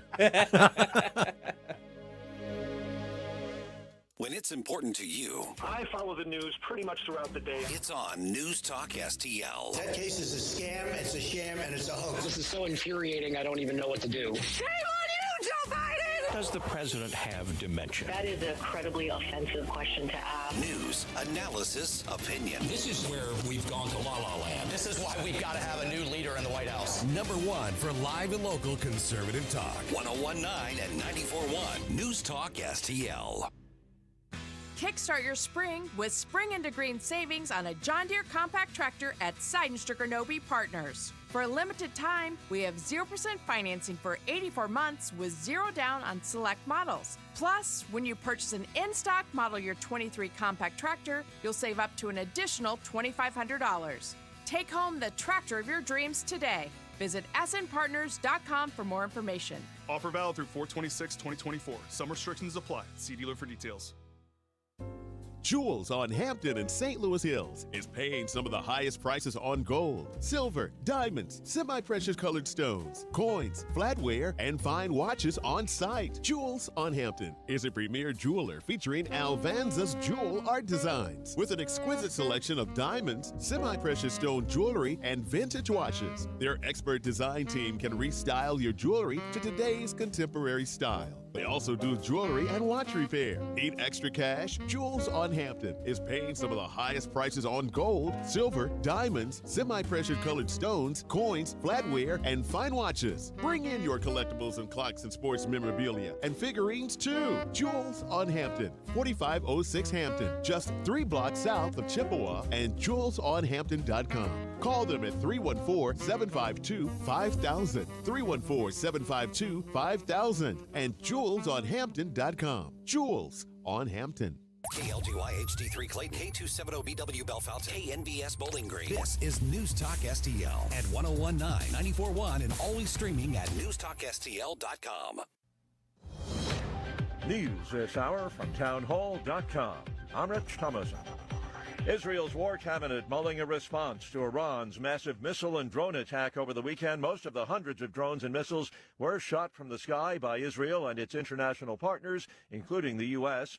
Ohio Republican Congressman Mike Turner urging the White House to get tougher with Iran. If this administration fails to step up to the plate and understand that we have an escalating conflict and make it clear to Iran that there are red lines and that the United States will defend Israel and will not allow Iran to become a weapon state, that we will be in a broader conflict and we will have less options. Their failure to box in Iran and let them understand that there will be consequences make it more dangerous every day. That from NBC's Meet the Press. The Biden administration has already said the U.S. will not participate in an Israeli strike on Iran should the Israelis choose to launch a counterattack. First ever trial of an ex-U.S. president gets underway today in Manhattan. Former President Donald Trump faces allegations that he falsified business records to hide secret payments to keep women quiet about extramarital relationships. The charges carry the possibility of jail time. Trump denies the accusations and says no crime was committed. As the New York trial begins, a jury is on the verge of being picked that will make a historic decision about whether Trump broke the law. Greg Clugston, the White House. One was a Syracuse, New York police officer, the other an Onondaga County sheriff's deputy, fatally shot last night during an exchange of gunfire with a gunman who was also shot and killed. It happened at a home in a Syracuse suburb in the town of Salina. Syracuse Police Chief Joe Cecil says we lost 2 heroes tonight. Mayor Ben Walsh calling it a dark day for Syracuse, our worst nightmare come true. On Wall Street, Dow futures up 212, NASDAQ futures 111 points higher. More on these stories at townhall.com. Relief Factor, pain relief that's natural, pain relief that works, and pain relief that attacks the source of the pain. That's the experience of tens of thousands of Americans who are taking Relief Factor right now. See their incredible video endorsements at relieffactor.com and then order your 3-week quick starter pack for just $19.95. That's less than $1 a day. Find out if it can work for you like it works for me by ordering your 3-week quick starter pack today. Relieffactor.com, relieffactor.com. Be the next success story. My doctor told me my cholesterol is borderline, so I took control with Garlic Healthy Cholesterol Formula. Garlic helps maintain healthy cholesterol safely and naturally. It's odor and taste-free, and Garlic is a world leader in garlic potency. I'm taking charge of my cholesterol with Garlic Healthy Cholesterol Formula, cholesterol's natural enemy. These statements have not been evaluated by the FDA. This product is not intended to diagnose, treat, cure, or prevent any disease. The term natural references only the garlic in the product. Use as directed. From the Michaels Flooring Outlet Weather Center. Happy Monday. I'm First Alert Meteorologist Leah Hill. We're looking at another warm afternoon with building cloud cover. Temperatures anywhere from the mid to upper 80s, a light wind, but can't rule out an isolated stronger storm or two later this afternoon as a warm front lifts to the north. And the primary timing for seeing any stronger storms between about 4 and 10 p.m. If a storm turns strong or severe, tracking a wind and a hail threat. That's your First Alert forecast. I'm meteorologist Leah Hill. This hour of News Talk STL is brought to you by Stifel, serving investors for over 130 years. Contact your Stifel financial advisor at stifel.com. That's STIFEL.com. Replacing your roof is always a big deal and a big decision. That's why I want you to call my friends, the folks that we've trusted with our homestead, Eureka Contracting and Roofing. 636-938-ROOF. That's 636-938-ROOF. They are veteran-owned, over 30 years of experience in the construction and insurance industry. They'll replace 100% of your roof, siding, fascia, and gutters. They'll come to you with a personal consultation. Give them a call anytime that Mother Nature strikes you. 636-938-ROOF. Available 24/7 at eurekacontracting.com. That's eurekacontracting.com. Hey, it's Tony Colombo with a great offer from the cleaning pros at Zero Res. So many of us are suffering from allergies right now. It's time to get your home clean and healthy, and Zero Res is here to help. Book a cleaning in April and mention the Colombo special, and you'll get 3 rooms of carpet cleaned starting at just $129, plus you can take $50 off your air duct cleaning. Get the jump on spring cleaning now. Just mention the Colombo special when you call 314-474-2020 or book online at ZeroResSTL.com. This hour of Mike Ferguson in the Morning brought to you by Window World. Simply the best for less. 314-993-1800 or visit windowworld.com. Mike Ferguson. You play ball like a girl. Gabe Pfeiffer. I triple dog dare you. Get up, get up. Can't you hear the alarm? Get up, St. Louis. So it's time to get out of bed. Pour yourself the greatest cup of Kofifi the world has ever seen. Rise up with one voice, drain the swamp, and take back our country. Today's the day we're going to do it, and it's time to do it right now, believe me. Mike Ferguson in the Morning on News Talk STL. Get up, this is your cousin. All right, the Biden administration calls it a loophole, but will he be calling you a felon before too long if we're able to use it? We'll talk about that here in just a minute. By the way, News Talk STL, you can hear our streaming audio through newstalkstl.com. Just get the app, everybody. Yeah. It's free. It's available for your Android, for your iPhone. If you've got one of those cars where you can download apps as well on there through an app store, you can do that as well. Takes up almost no memory. I think it's one of my favorite things about this app. Mm-hmm. The audio streaming is really, really good. Sounds great. It takes up almost no memory. Mm-hmm. I put it on my phone in like 15 seconds. So and you can take us with you anywhere you go. Right. And all day. Yeah. And we don't eat that much. Yeah, exactly. Okay, a question for you. I just put this up on the Rumble chat box here, and Gabe, you put this up on Facebook as well? Twitter. On Twitter, okay. Yes. Okay, so here's my question. How much does the typical American pay in taxes over the course of our lives? So just think of whatever you think is going to be the average, median, mean, average income, any of those mathematical categories, and you look at all the taxes. How much do you think we will pay over the course of our lives for the average typical American? I'm going to answer that question at 7:20, but I want you to take your guesses. Send your guesses to us. And regardless of the number, I'm probably going to be surprised. Yeah. Just a little bit. Probably. Okay, but 7:20, I'm going to answer that question here. And maybe depressed. Maybe, yeah, precisely. I'm depressed right now. All right. Because of tax day. Let's make you even more depressed. All right, Okay, it's here we go. 7:07 right now. You've heard the left talk a lot about the so-called loophole. Mm-hmm. You know, some people are buying a legal product without a background check and getting permission from the government. And so the ATF over the past week or so, last several days, they said, we are issuing new rules, new regulations. You notice they didn't say a new law. Yeah. New regulations regarding background checks because we're going to close that loophole. And they put out Merrick Garland put out like a 2 or 3 minute video the other day from the ATF's social media account, Department of Justice's. Well, what's that mean to us? Well, it could mean possibly that you're going to end up being a felon.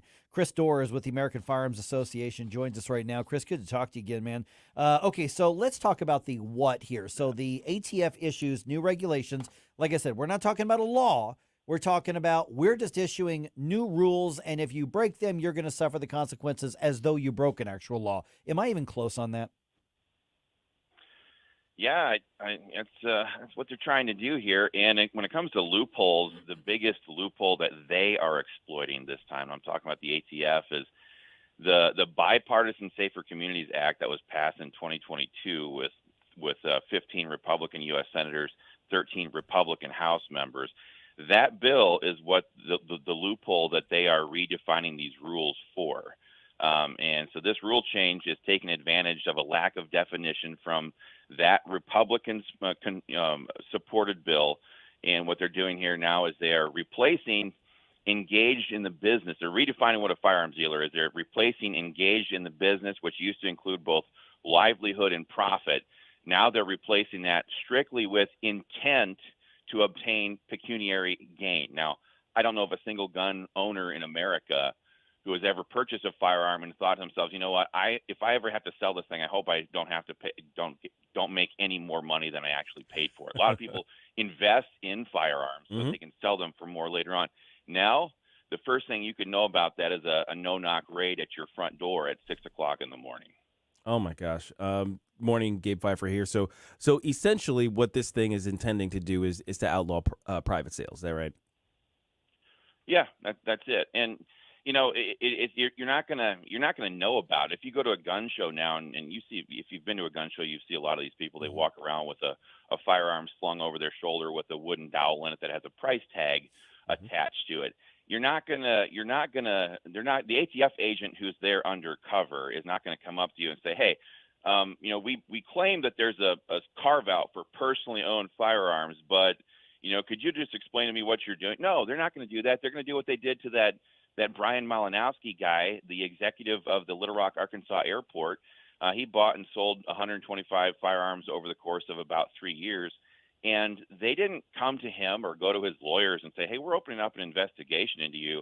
They just no-knock raided his house at 6 o'clock in the morning or 5:45 in the morning. He thought somebody was coming in his front door to invade his home.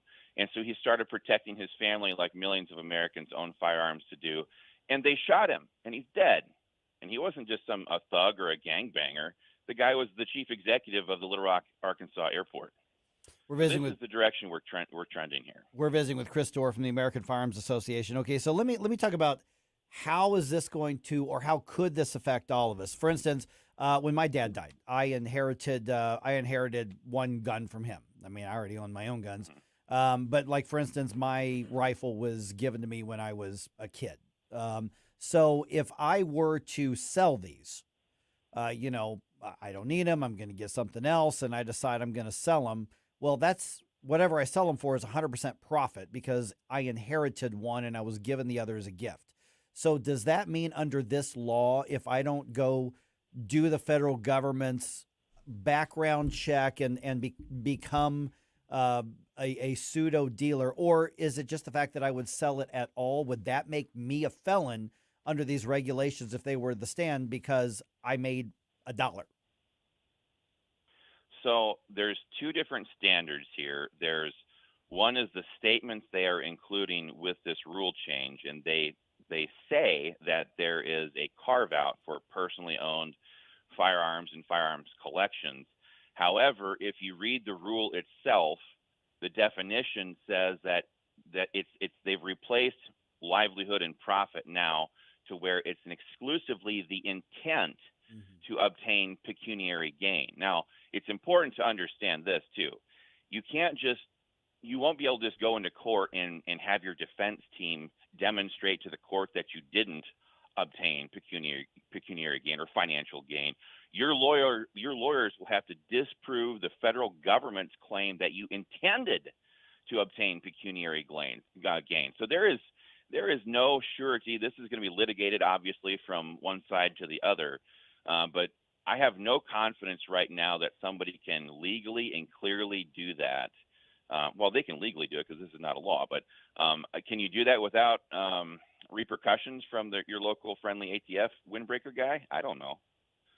No, we're gonna have to find out. Now let's say I'm a absolute rule follower, and this law comes down, and I do want to sell my personally owned firearm, but I don't want to run afoul of the law. How do I actually execute one of these background checks? You would have to clear the whole. You can go down to your local firearms dealer and request for them to provide you that service. So I mean, nothing about that has changed. You can still run all these through your local FFL dealer.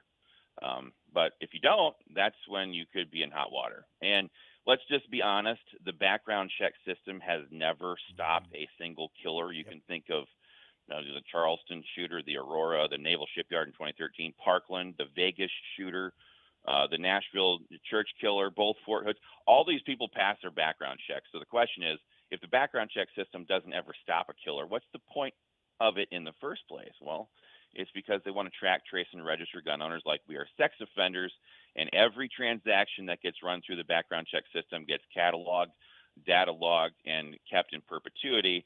As FOIA information requests have found out, the ATF is sitting on over 59 million firearms transactions over the last 25 years, and they can't be doing those for good reasons. Yeah, I mean, the fact of the matter is this regulation, all of these laws, they can talk about closing loopholes to keep guns out of criminals' hands and everything that goes with it. And maybe they're going to find an isolated case where some background check flags something as though that criminal didn't go get a gun anyway through another means after they got turned down. But the reality is that common sense, Chris, tells us this is all to do one thing, and that is to close in on the people who are simply exercising Second Amendment rights. You know, I'm still of the opinion the Second Amendment just simply recognizes my human right to self-defense, and I don't think it's any of the government's damn business if I have any guns or if I don't have any guns or what I have.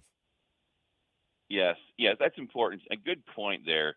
This is not going to affect one single criminal. They like to, use a Suburban and back it through the front door of a gun store. They don't like to sit there, and they're certainly not going to line up and say, "Oh shoot, now we can't go to the gun show." They're going to find other ways. That's what criminals do. So you got to ask yourself, what's the intent behind this? And it is to target people like you and me, who know that the Second Amendment has nothing to do with deer and everything to do with an insurance policy against government going tyrannical. Yeah, and I'm not selling my guns, by the way. So. Yeah, I was going to say, this is not going to affect me because I am never going to sell any of my firearms at all. I'm looking to purchase, so anybody who's running afoul of this law, let me know. I'll help you. And the station's lawyer just went, no! Oh, no! Actually, we'll see, it's a rule. It's not a law. And I guess that's the other thing, too. The Biden administration has consistently been doing this thing where they've been using their regulatory power as though it were law power. And there have been several cases where their rules have been struck down in court. Is there? Yeah. Are you expecting at any point some court at some level is going to say, okay, you can't keep doing this. Every time you do this, it's automatically struck down? Are we going to get any help, I guess, from the judiciary, do you think? I wish that the judiciary could take preemptive steps to make sure that no more of these rule promulgations happen in the future. But with bump stocks and with the pistol brace ban, those things unfortunately had to be litigated. We are jumping into the litigation game ourselves to try to sue the Biden administration over this. But yeah, that's the way we're going. Sadly, this is another example of watching the radical left systematically, try to get down the field in past the goal line. Whereas you look at the Republicans, gun rights, the Second Amendment never seems to be a consistent part of their the issues that they're trying to advance or defend. There's just like, whoa, oh my goodness, another attack. Now we can issue these social media statements about how bad the Democrats are. The Democrats are consistently working to destroy our Second Amendment. We wish that the Republicans were so dedicated at protecting them. But sadly, it looks like we're going to have to go into the courts to get some relief on this. Okay, so that leads to my last question. I just got a minute or so left, Chris, from American Firearms Association. So what are we doing about this? There's going to be litigation, obviously, against it, which will take years, I'm sure. Yeah, the bump stock ban went into effect, and it didn't get. That was 2018 when when they passed it. It didn't get struck down by the courts until last year. So that's how slow the wheels of judicial justice turn. There is not relief from this in Congress, so this is going to have to go through the courts at the federal level, which they move very slowly. This is why we, as an organization, encourage people to do, well, quite frankly, what Missouri did. If you're, and that's pass the Second Amendment Preservation Act, and I know you guys are still litigating that right now in the federal courts, but the feds cannot enforce their own laws at widespread scale. So we need more states to do what Missouri did and pass the Second Amendment Preservation Act so that they cannot use or commandeer state or local law enforcement agencies. There's incredible power at the state legislative level. Missouri seems to be leading the fight on this. But yeah, the courts and then the state legislatures, that's who has to stand up and fight back against this federal tyranny. All right, let's give out the website, social media for what you're doing in American Firearms Association, Chris.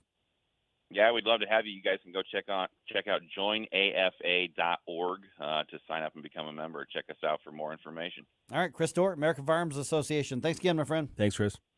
You bet. Have a good one. All right, last chance to get in your guess. How much do you think the typical American pays in taxes over the course of their life? Mm-hmm. Now, this is tax day, income tax day. Yeah. But I'm talking taxes. Right. Average American.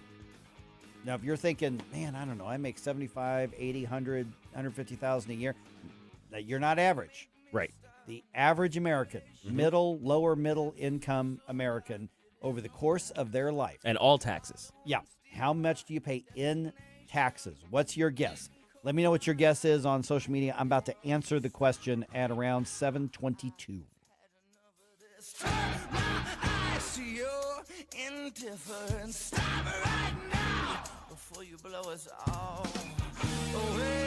Get up, St. Louis. It's Mike Ferguson in the morning.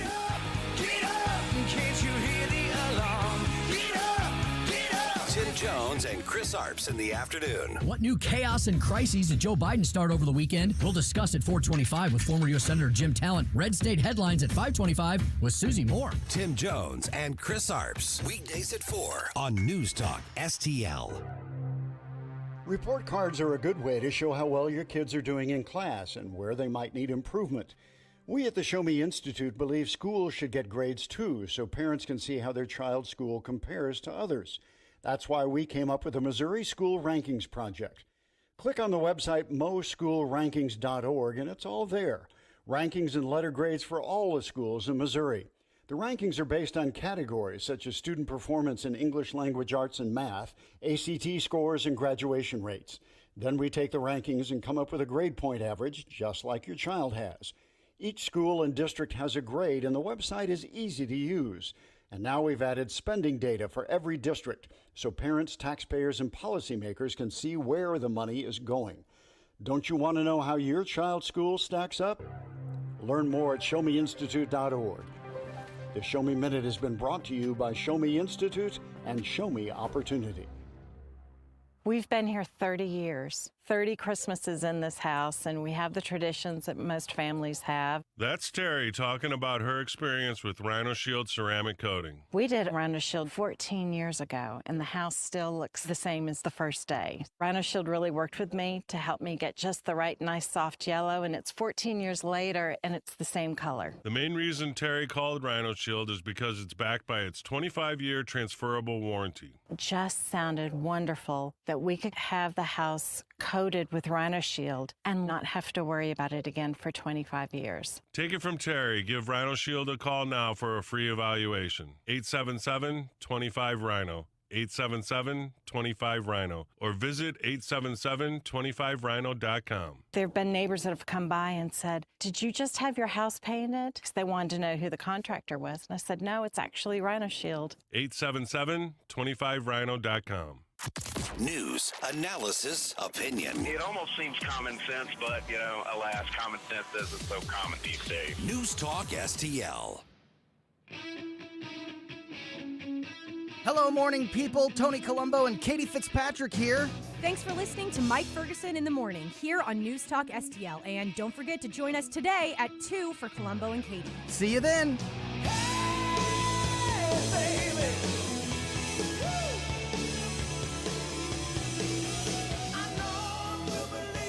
Okay, I'm about to answer the question. How much do you think the typical American pays in taxes over the course of our lives?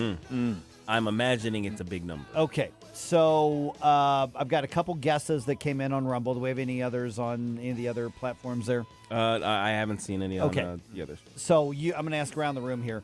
Before we do that here, I found this clip of an old Chris Rock stand-up routine, and he talks about how much he hates taxes. Don't worry, boss. It's bleeped. Now, this sounds comedy club Chris and not arena Chris. Right. This is interesting. Yeah. Here's a oldie but a goodie, still relevant Chris Rock take on taxes. I used to work making minimum wage, came up to about $200 a week, and then they would take out $50 in taxes. That's a lot of money if you only make $200 a week, man. That's like kicking Wednesday and Thursday and eat okay? $50 a week in taxes, man. What do I get for my tax money? Get all the free street light in the world. Yeah, as far as I'm concerned, give everybody a candle and give my $50 back. I hate taxes. I hate checks. I hate the fact they put two amounts of money on your check. You know what I mean? It's like, this the money you bust your ass all week for, and this is what you're gonna get.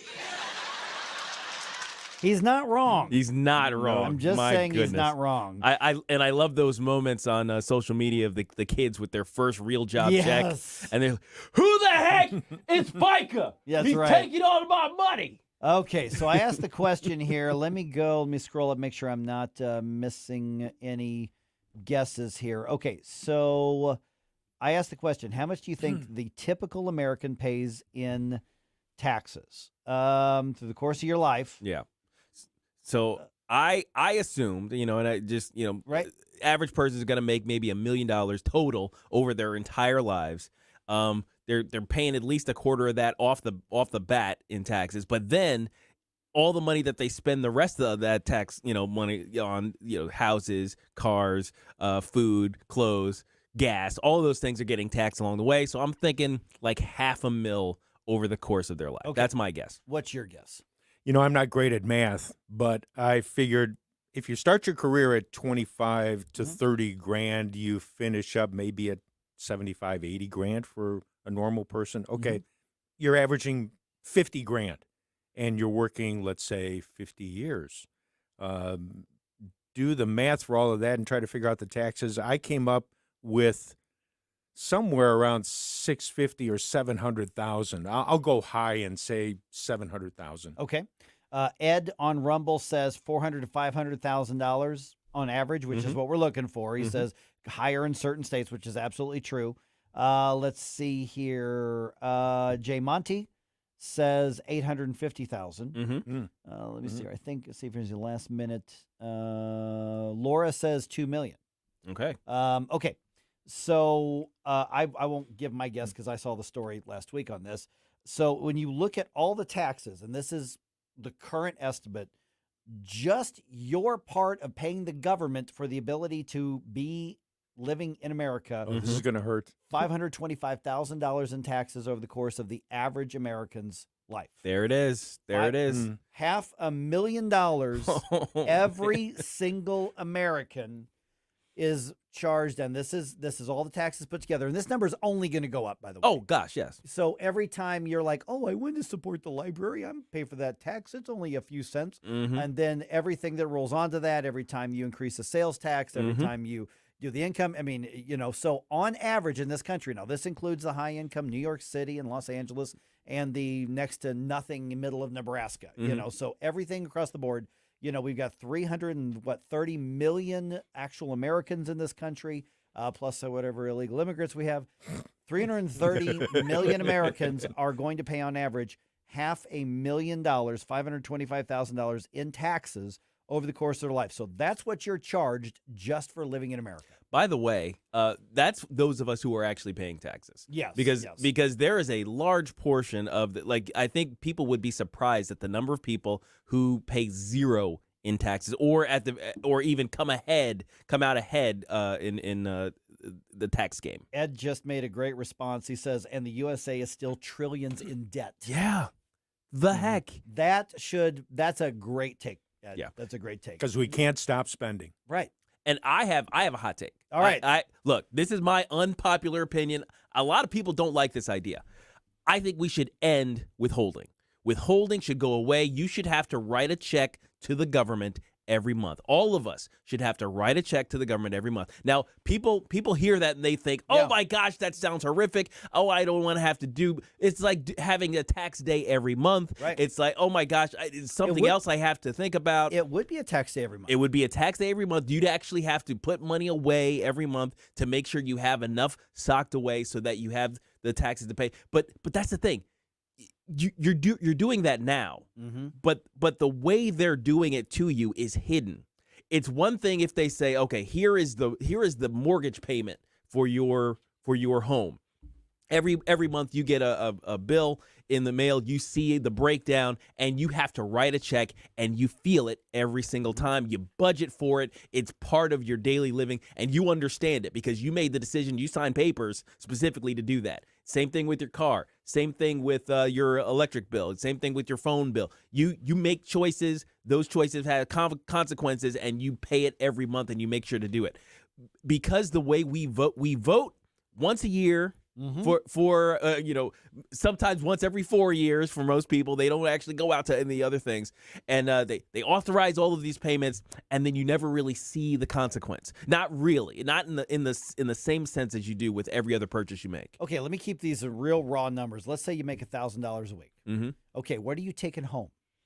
Probably about $750. Probably about $750. So do you know what our mindset tends to be? Okay, well I make $750. I make $750. We our mindset is I make $750. That's why they made withholding. Right. This so that they said, well, it's just convenient. We'll just bill the employer. The employer will send it in. It'll all be fine. And then you figure out whether it was right or wrong. On April 15th. See, my wife and I now have to do quarterly. Oh, okay. Just because there's so much 1099 income. Right. From so all over you source, better believe that when we have to write that check, you feel it. We have to make that debit card payment, and we're paying that amount of money. We feel it in ways that we didn't used to. So what you're saying here is you get that $1,000. Yes. Because you earned that $1,000. It's yours. And then the government bills you, and I think you're 100% right. I hate it, but I think you're right, is that people would go, wait a minute, I'm not getting my money's worth. Right. And people would revolt, and there would be, I mean revolt as in there would be a whole different crop of people elected when people feel the sting from the poorest of the agriculture rural areas to the poorest of the urban cores to the wealthiest in the business districts. People would actually have to every single month send that check or make that debit card payment because the bill's due and you received everything you're working for, but now you have to actually part with it instead of them intercepting it before it got to you. Now, of course, the conundrum is nobody's going to support a politician who wants to do this. Right. Because they don't like they don't want the hassle. And of course, All that does is enshrine their power. And the media would sit there and politicians would go, but that means a lot of people wouldn't pay. Yeah. Okay. And you just hired a whole bunch of IRS agents. Maybe put them to work. Yeah. All right, Missouri legislature, about 5-6 weeks left here. Let's get the update on what's about to happen, or maybe more accurately, what's not about to happen, with State Representative Phil Christofanelli right around 7:34.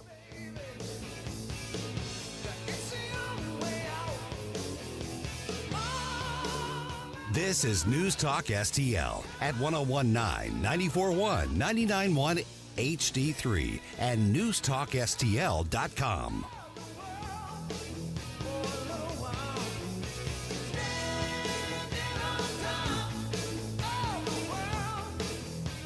Mike Ferguson in the morning.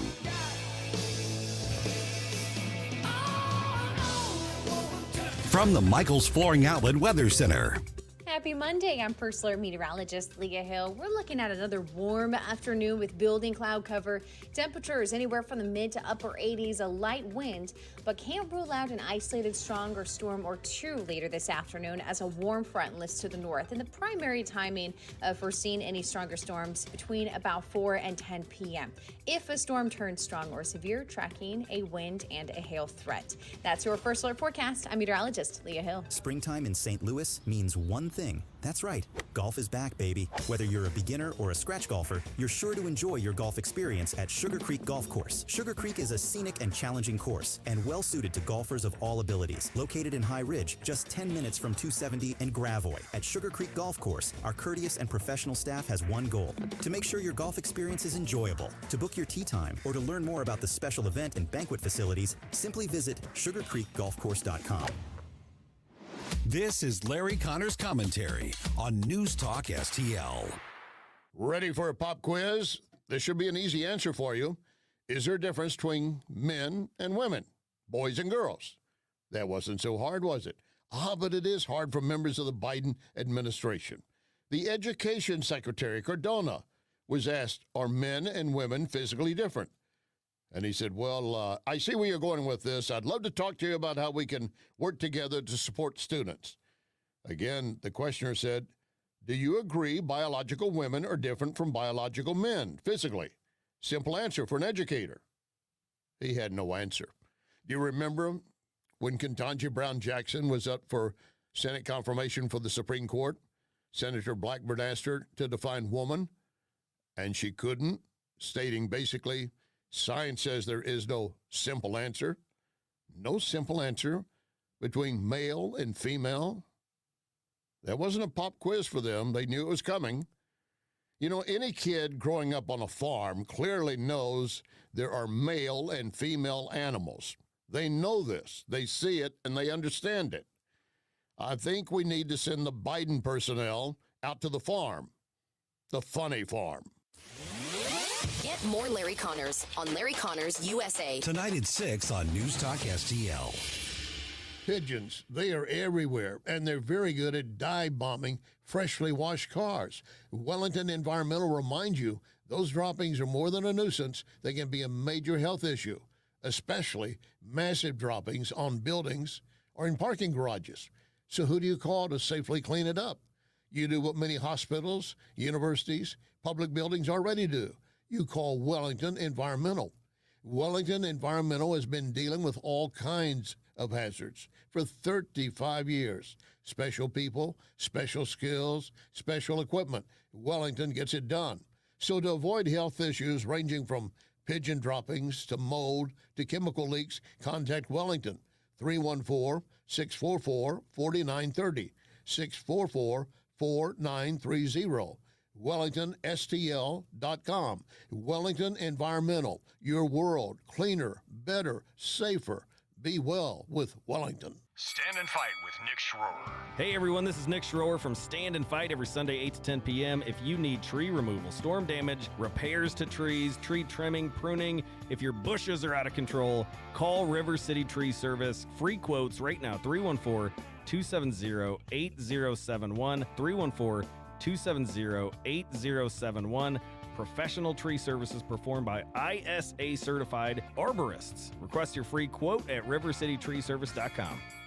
Attention farmers, is your material handling equipment coming up short in your operation? A JCB TM Series telescopic wheel loader from Sievers JCB can take your productivity to new heights. Bucket capacities range from 1 yard to 4 yards and lift heights up to 18 feet. Don't miss out on special short-term lease options and put JCB TM productivity to work on your farm for under $3,000 per month. To schedule your on-farm demo, call or visit SieversJCB.com today.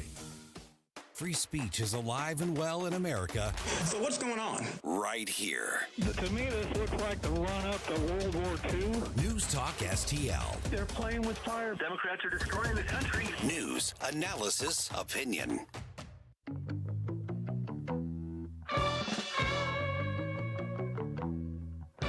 Hey, this is Rob Carter. Join me weeknights at 8 p.m. as I challenge our politicians, expose the political press, and analyze pop culture. It's the Rob Carter Show weeknights from 8 to 10 p.m. here on News Talk STL. Now let's get back to Mike Ferguson in the morning.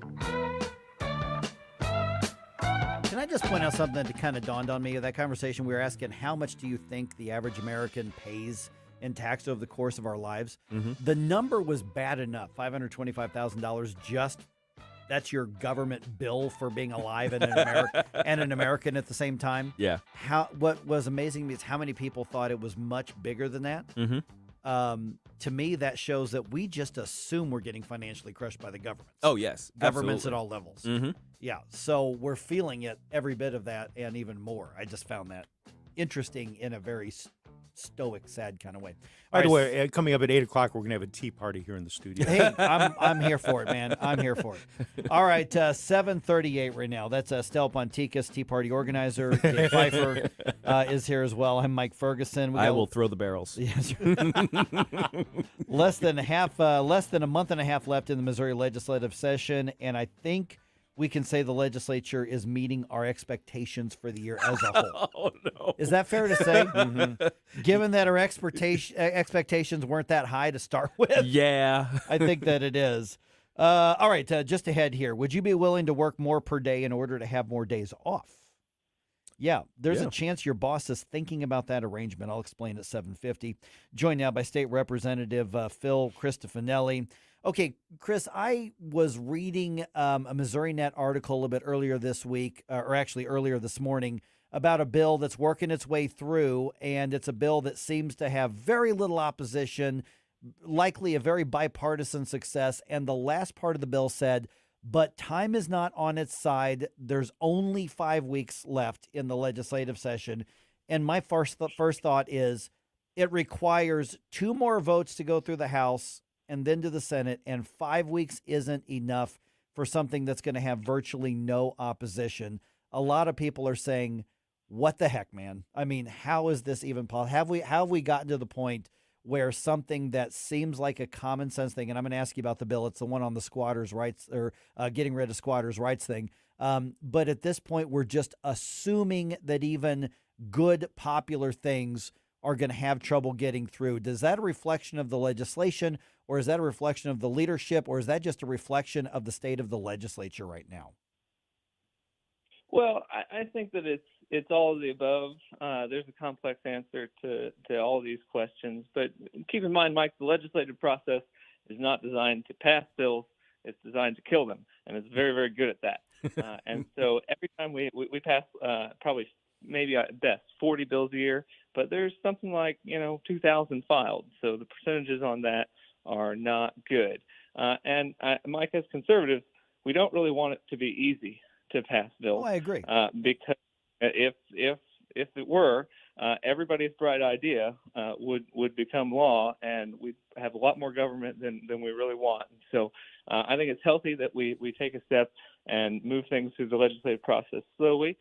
Now, sometimes it has a frustrating counterbalance, which is things that seem easy and are common sense don't always make it through the process. But there's always next year. Good morning, Phil. Gabe Pfeiffer here. So update us on what is actually making it through the process right now, where it appears to be. Sure. So I think, we are about one vote away from getting initiative petition reform done. And so that is, a big priority from the legislature.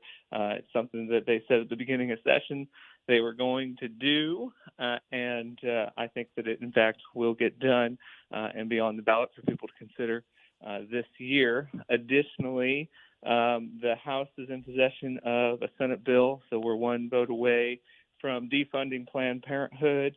We've been working on this for a number of years to make sure that institutions that engage in abortion do not have access to state funds, and I think that we're going to get that done as well.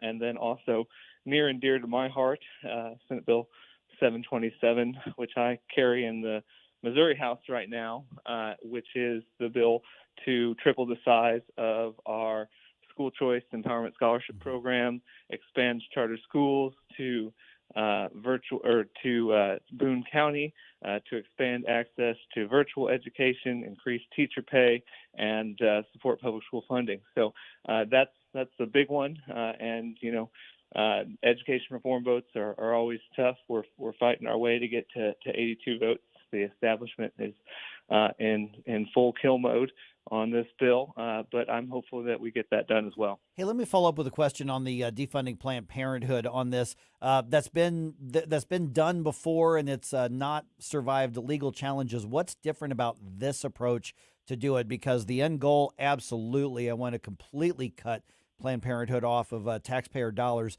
So do we have a better chance of this one sticking after court challenges? We believe so. So in the past, we have attempted to defund Planned Parenthood through the budget process. And that worked its way through the judicial system, and the court said that you can't legislate in an appropriations bill, and they considered this legislating. And so we filed a policy bill this year. It was filed by the budget chairman, Cody Smith, who's running for treasurer, and it's already passed the House. It's gone to the Senate. The Senate made some slight alterations, sent it back to the House for final consideration. So we're very close to getting that done. And I think that if we get that piece done, it's a lot more likely that our traditional budget process and some other funding measures that we need to get through the legislature are going to go a whole lot more smoothly. So what we already just talked about, I guess, what's sort of making its way through. What should be making its way through, but is stuck in the process right now? Well, there's a lot of things that I could list. We've wanted to work on the earnings tax this year, and the House has done that. We haven't seen much movement on that. The big thing that's still outstanding, folks, and is really going to determine the fate of session is the budget. The House has done the budget, and we trimmed $2 billion off of the governor's requests, and so we passed a much slimmer budget than the executive branch had asked for, and so that's going to go to the Senate. The Senate is a lot less tight with their pocketbooks than the House tends to be, and so there's going to be a big fight over how much government spending we're going to engage in the next fiscal year. There's a bill called the Federal Reimbursement Allowance, which is something that we have to pass in order to keep our Medicaid program solvent every year, and we have not passed that yet. It's been mired in the legislative process, and those are the two big things that if we don't get them done, we could be looking at a special session. And outside of that, there's a myriad of different policy measures that you and I might prefer. You mentioned the squatters bill. I think that there's still some life in that bill yet, and those have not gotten done. But I think that a lot of these things, it may look like it has a long way to go in the legislative process, but keep in mind you can kind of short circuit that by putting amendments on Senate bills in the House or House bills in the Senate. Yeah. All right. State Representative Phil Christofanelli, you've also mentioned the school choice bill. There's a little bit of something in there that everybody's going to find something they don't like. But overall, we're really just talking about growing school choice, even if it's a baby step on that. So we don't know that one's got the votes yet, but is there momentum towards expanding school choice at least a little bit this year? I think there is, and Mike, I'll push back a little bit. Like, this is creating a statewide ESA program, which we do not have right now. Mm-hmm. It's tripling the size of that program and ultimately it can grow at the rate of inflation after that. And so we're going from 50 million to close to 150 million in availability of scholarships. So that's going to be 12,000 kids that can now access a school of their choice. It's further expanding charter schools. And so this is if you look across the country right now, this is one of the more substantive bills that is expanding choice and opportunity. Is it everything that I would want to do? No. Right. But it's a big deal. And it does a lot of things that the public schools have asked for a long time. We're taking a serious step forward on raising the minimum salary for teachers across our state. We're changing the foundation formula so that schools are not so dependent on attendance in order to get reimbursed from the state for their education costs. These are things that the traditional public school folks have been asking for a long time and haven't been able to get done. And so, yeah, there's something that everybody might not like there, but there's also something that is a priority for everybody in the legislature. And so this is really a test of whether we as an institution are capable of doing big things. All right, yeah, and I love the ESA expansion without any question whatsoever on that, and some movement on charter schools as well in particular. So, Phil Christofanelli, go ahead and give out the website. You're running for state senate. You're looking to try to tighten up those wallets in the state senate and tighten up the spending. Yeah, so let's let everybody know where they can learn more about what you're doing. Absolutely. So I'm running for Senate in eastern St. Charles County to replace Bill Eigel. I have the highest ranked conservative voting record in the Missouri House. Looking forward to taking that over to the other side, and you can learn more about me at philformissouri.com. All right, good talk to you again, Phil. Thanks so much. Thanks, Phil. Take care. All right, number here is 314-912-1019. And that's the thing. That is what he just described. That is the full-on compromise, with the public school. Of course, that's the stuff that I don't like. Yeah. Just giving them more. But, hey, that's what it may take. We'll see. Would you rather work more per day in order to work fewer days a week? What do you think? I think most people would take that deal. Almost 1 in 3 CEOs is considering that option. All right, I'll give you the pros. I'll give you the cons. You tell me what you think. What would you like? 314-912-1019. This is 1019 and 94.1 News Talk STL.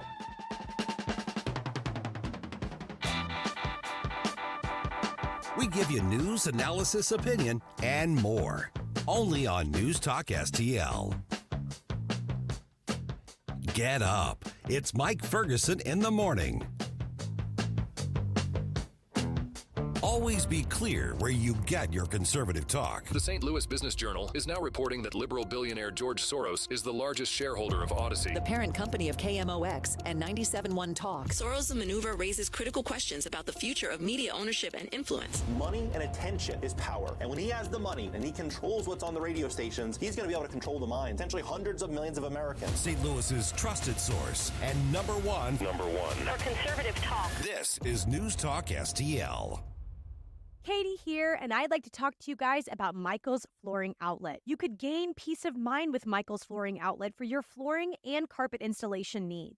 Their team of experts ensures that the job is done right the first time, providing you with attentive and personalized service. Just like my parents, you can trust them to replace your old carpet with beautiful hardwood flooring. Visit one of their 3 locations in Dardenne Prairie, St. Peters, or Creve Coeur, or check them out at igotfloored.com. That's igotfloored.com. Now, looks like we've got some storms moving through the St. Louis area this week. Nothing too terribly severe, but we know that that's coming.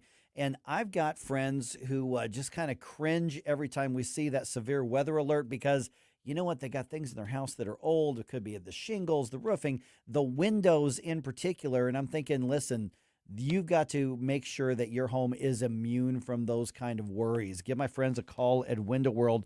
Mike Ferguson here for Window World. They are simply the best for less, and the two words that matter are best and less. The number is 314-993-1800. So imagine having the confidence that storm's going through. Hey, there could be hail, and you don't worry about it because Window World has double strength glass so strong you can literally stand on top of these windows. That's exactly what I did in their warehouse. I challenged them. Me and Tim Jones were over there, and they're like, no, seriously, you can do that. We're like, come on. And they laid them down. They said, here, Mike, step on this. And they just took somebody's window that was getting ready to go out and be installed. I went, guys, I weigh over 200 pounds. I stood on it, no creaking, no movement, no nothing. And that window is now in somebody's home, and it is covered by their lifetime warranty. So no matter what happens, if anything happens, no matter how far down the road that is covered by their warranty. Over 72,000 customers in St. Louis are covered by that warranty. So give them a call, 314-993-1800. You are going to be surprised at how well these windows compare price-wise to generic single strength windows, even in the generic home improvement stores. So you can get a better window for less money, get it customized to your home, and then never have to worry about replacing that or any cost associated with that because of that lifetime warranty.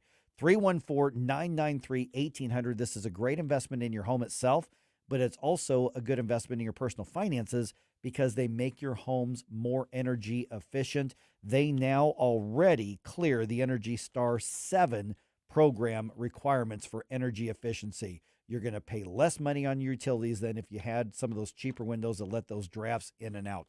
Give a call today, 314-993-1800. Get your no obligation, no high pressure in-home estimate and consultation today. Remember, Window World is the preferred window of the St. Louis Blues. This is what's happening. I know it may not look like it, but I've been around a while. President Biden is not interested in bringing people together, and he's also not interested in creating real solutions. He came to give a campaign speech, and it was that. 101.9 and 94.1 News Talk STL. This hour of Mike Ferguson in the Morning brought to you by Window World. Simply the best for less. 314-993-1800 or visit windowworld.com. Love the music you hear on the morning show? Check out Mike's morning music playlist at newstalkstl.com.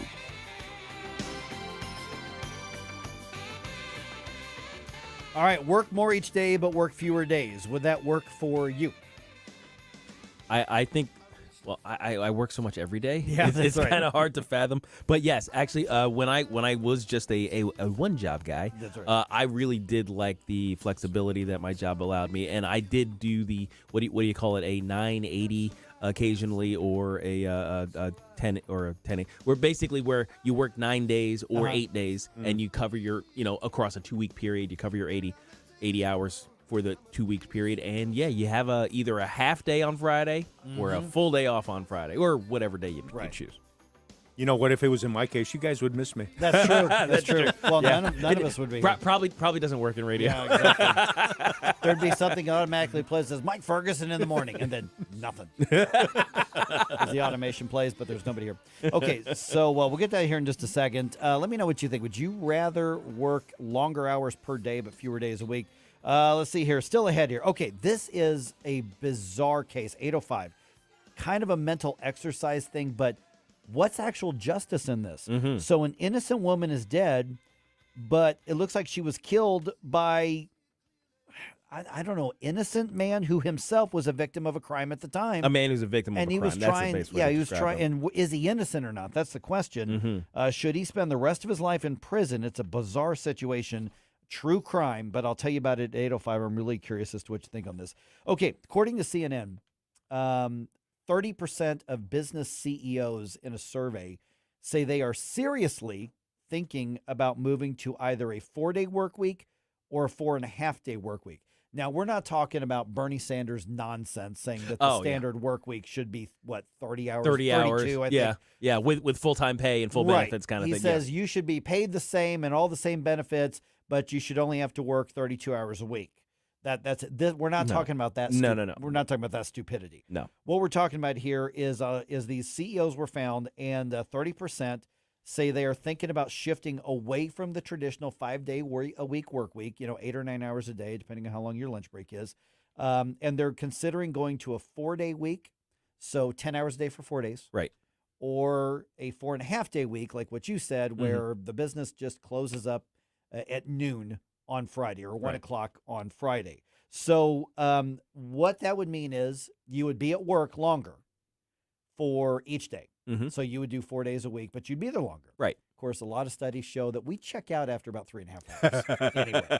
So you're just at work longer. Yeah, you're just there. But you could be, in theory, doing the same amount of work in 4 days, and you would have an extra half day, or you'd have an extra day every week, and you could count on 3 days off a week. Right. And I think that's a product of what we've seen with the post-COVID effect, right? Yeah. Where a lot of people had to go to these very flexible days, these flexible work schedules, and the CEOs, the people in charge realized that their productivity did not take a nosedive. In some instances, depending on the industry, their productivity went up when you let people be more flexible with their work hours and work from home and things like that. Yeah, see, my problem is I've got a studio set up in my house. I try not to use it now because if I sit down to work, I'll keep going until bedtime. You'll just get into the zone. I'll just keep going. Yep. And keep going and keep going. So it's actually like not healthy. Yes. I'll keep going. Talk about the work-life balance thing. Sometimes it'll get a little off if you take work home with you sometimes, for some people. Yeah, early in my career. Okay, so when I was just first starting off, one of my first jobs is what was called a master control operator. I don't think, Stell, do we have master control operators at TV and radio anymore? I don't think we do, because everything's automated now. Yeah, I don't think so. But there used to be somebody who actually had to be in the studio running the commercials and running the shows and putting them on. And that was my first job in broadcasting, was at a TV station doing that. Well, they changed it back in like 1992 or something like that, to where I worked 4 days a week, but I had 10 hours a day. I loved it. Yeah. I had 3 days off a week, and I'm in my early mid-20s. I loved it. I think one of the things that helps a lot is that, there's an extra day you don't have to get up early. Right. And there's a day you can actually run your errands. You can go, during business hours, you can go to go to the bank or whatever. Those days off you get for your vacations go a lot farther when you've automatically got to, cover fewer days of work. Yeah. So I think it would be really cool. If you've got the type of business where that works for your business, push the boss to do it. Absolutely. Stay till, go in at 7 and stay till, 6 or whatever. I think it's kind of a win-win. I think it is. Absolutely. All right, this true crime debate just ahead at 8:05.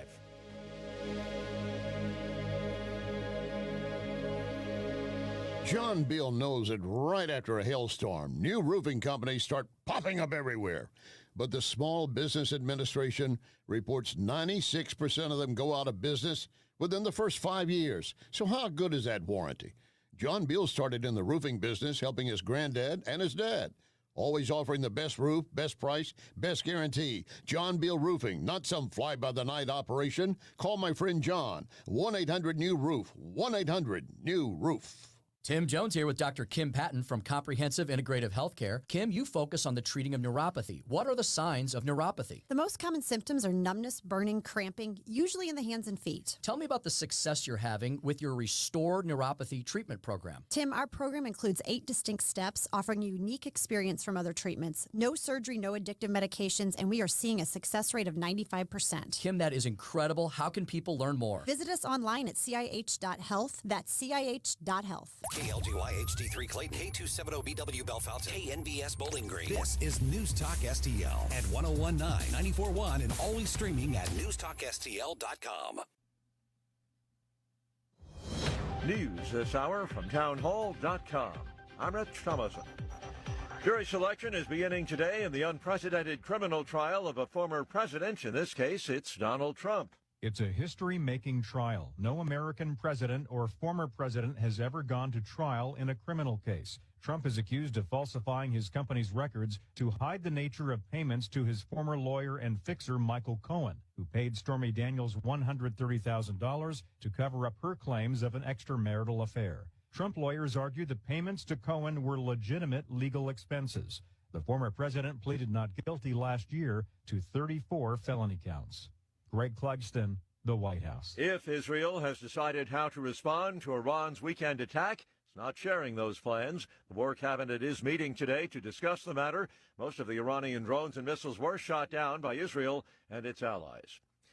It's filing deadline day for federal income tax returns. Just a few more hours to go if you haven't already completed your income tax return for 2023. A financial therapist in Michigan, Lindsay Bryan Podfin, says this is when people really get stressed out. The legalese that goes along with it that can make us feel like we don't know enough or we might make a mistake. Taxpayers can still file for an extension, but if you don't pay what you owe by today, you'll be assessed a penalty. I'm Jackie Quinn. In the words of Syracuse, New York Police Chief Joe Cecil, we lost 2 heroes today, referring to the lawman fatally shot in an exchange of gunfire last night in the town of Salina. The gunman was shot and killed by police, began with the investigation of a suspicious vehicle, and ended with the gunfire outside a home in Liverpool, New York.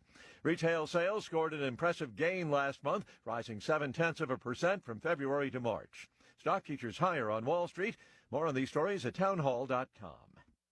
This is a special alert to all Americans who own a vehicle with less than 200,000 miles with an auto warranty about to expire or with no warranty coverage at all. Due to a decline in the economy, CarShield is announcing a low-cost month-to-month vehicle protection plan that is now available to the public to save any driver out-of-pocket expenses on future auto repairs. Call now to find out how you can pay almost nothing for covered auto repairs. Yes, you heard that correctly. Pay almost nothing for covered auto repairs. An open phone line has been established for all drivers to call for a free quick quote. Call 800-355-4107 now. Drivers who are covered will not have to pay for covered repairs again. This protection plan is at an all-time low. Additionally, drivers who activate this vehicle protection today will also receive free roadside assistance, free towing, and car rental options at no additional cost. Call us for your free quick quote today. 800-355-4107. That's 800-355-4107. What do you have to lose? Call 800-355-4107. Again. From the Michaels Flooring Outlet Weather Center.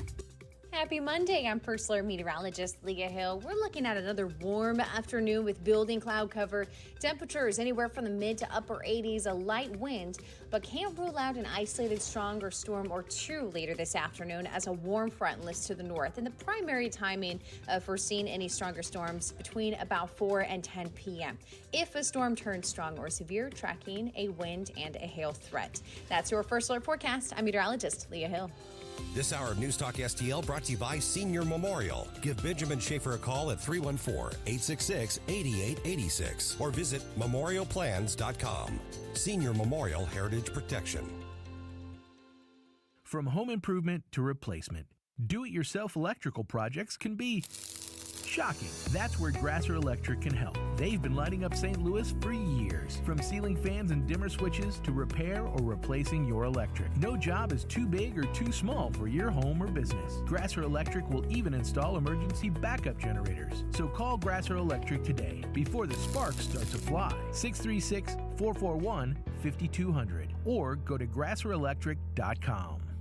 I'm Dr. TJ, owner of the Institute of Natural Health, co-owner of Optimal Nutraceuticals, and the host of Wellness 101. Wellness 101 is designed to cut through the nonsense and provide you common sense, science-based information regarding health and wellness. On the show, we discuss topics like thyroid health, gut health, hormone optimization, and many others. Our show airs Saturdays at 10 a.m. and 2 p.m. and Sundays at 11 a.m. and 3 p.m. right here on News Talk STL. For more information, visit us at inhstl.com. That's inhstl.com. Mike Ferguson. Are you pretending to be crazy? Gabe Pfeiffer. There's something serious I have to tell you about the future. Get up! Get up! Can't you hear the alarm? Get up, St. Louis. Hey, will you guys knock it off? Mike Ferguson in the morning on News Talk STL. Get up! Get up! This is your cousin. All right, a local superintendent is quick to get out the door, but saying, hey, I'm leaving on my own accord. Everybody loves me. Uh-huh. Right, yeah, we got our suspicions. I'll tell you the basics of that right around 8:20. 8:05 right now. I'm Mike Ferguson. Got Gabe here. Got Stell here. Okay. It's one of those true crime things here. Yes. So 314-912-1019. My question is this. Is the man who's charged, is he the bad guy? He did it. Right. There's no question he did it. Mm-hmm. And the person that he killed was participating in the crime. But that person didn't know it. Right. Okay, I'm going to make sense of that here. Okay? Is this a matter of justice? And if you look at this from 2 or 3 different perspectives, you might have 2 or 3 different angles on this. I'm curious what yours is. It's 8:06 right now. Okay, this is really interesting. This is in South Charleston, Ohio. Okay? So here's what happened. William Brock, he's 81 years old. He was hit with one of those scams that goes after senior citizens very often. And we talked about this recently too, with the AI voice on the phone? that could AI on the phone that you could use. Now, I don't think they necessarily used AI in this case. No. But this is the type of scam that we did discuss not too long ago. So what happened is William Brock got a call from a scammer saying, we're putting one of your relatives in jail. You better bail him out or we're going to do something to him. Okay? So threatening somebody in his family or somebody, one of his loved ones. Let's put it that way. So then what happened is that scammer or somebody involved with that scammer put an order on the Uber app for a pickup. A package pickup. A package pickup. Pardon me. Excuse me. So what happened is they're demanding, you better put the cash in this package. Mm-hmm. And then we got somebody come to pick up that package and it better be there. Okay? So this 81-year-old guy is being told somebody's going to get hurt that you love if you don't hand over the money. And of course, he's obviously beside himself. Mm-hmm. Well, then that person does the Uber app and sends an Uber driver, her name is Lolitha Hall, to go pick up the package. Well, she gets the app, and I didn't know that Uber does package stuff, but apparently you can do that. Mm-hmm. So she shows up and says, "Where's the package?" She's thinking she's just being a courier. She is being for a courier. for something normal, Right? You know. Mm-hmm. And he meets her with a gun. Mm-hmm. Who's got my family member? Where are they? What have you done with them? Mm-hmm. Pointing the gun at her. She's like, I haven't known anything about this. She's trying to get back to the car. He's like, who is it? Where are they? And he ends up shooting her. Yeah. Mm-hmm. And he shot her multiple times and she died. Mm-hmm. And she was she 40-some years old, I think it was. That 60. I'm sorry, she was 61. Mm-hmm. And so now here's what's going on is that William Brock is charged with felony murder. Yeah. And additional counts could be added as well, probably armed criminal action and all this kind of stuff.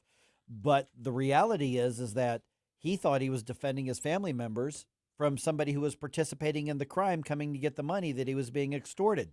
Yep. But she's innocent. Right.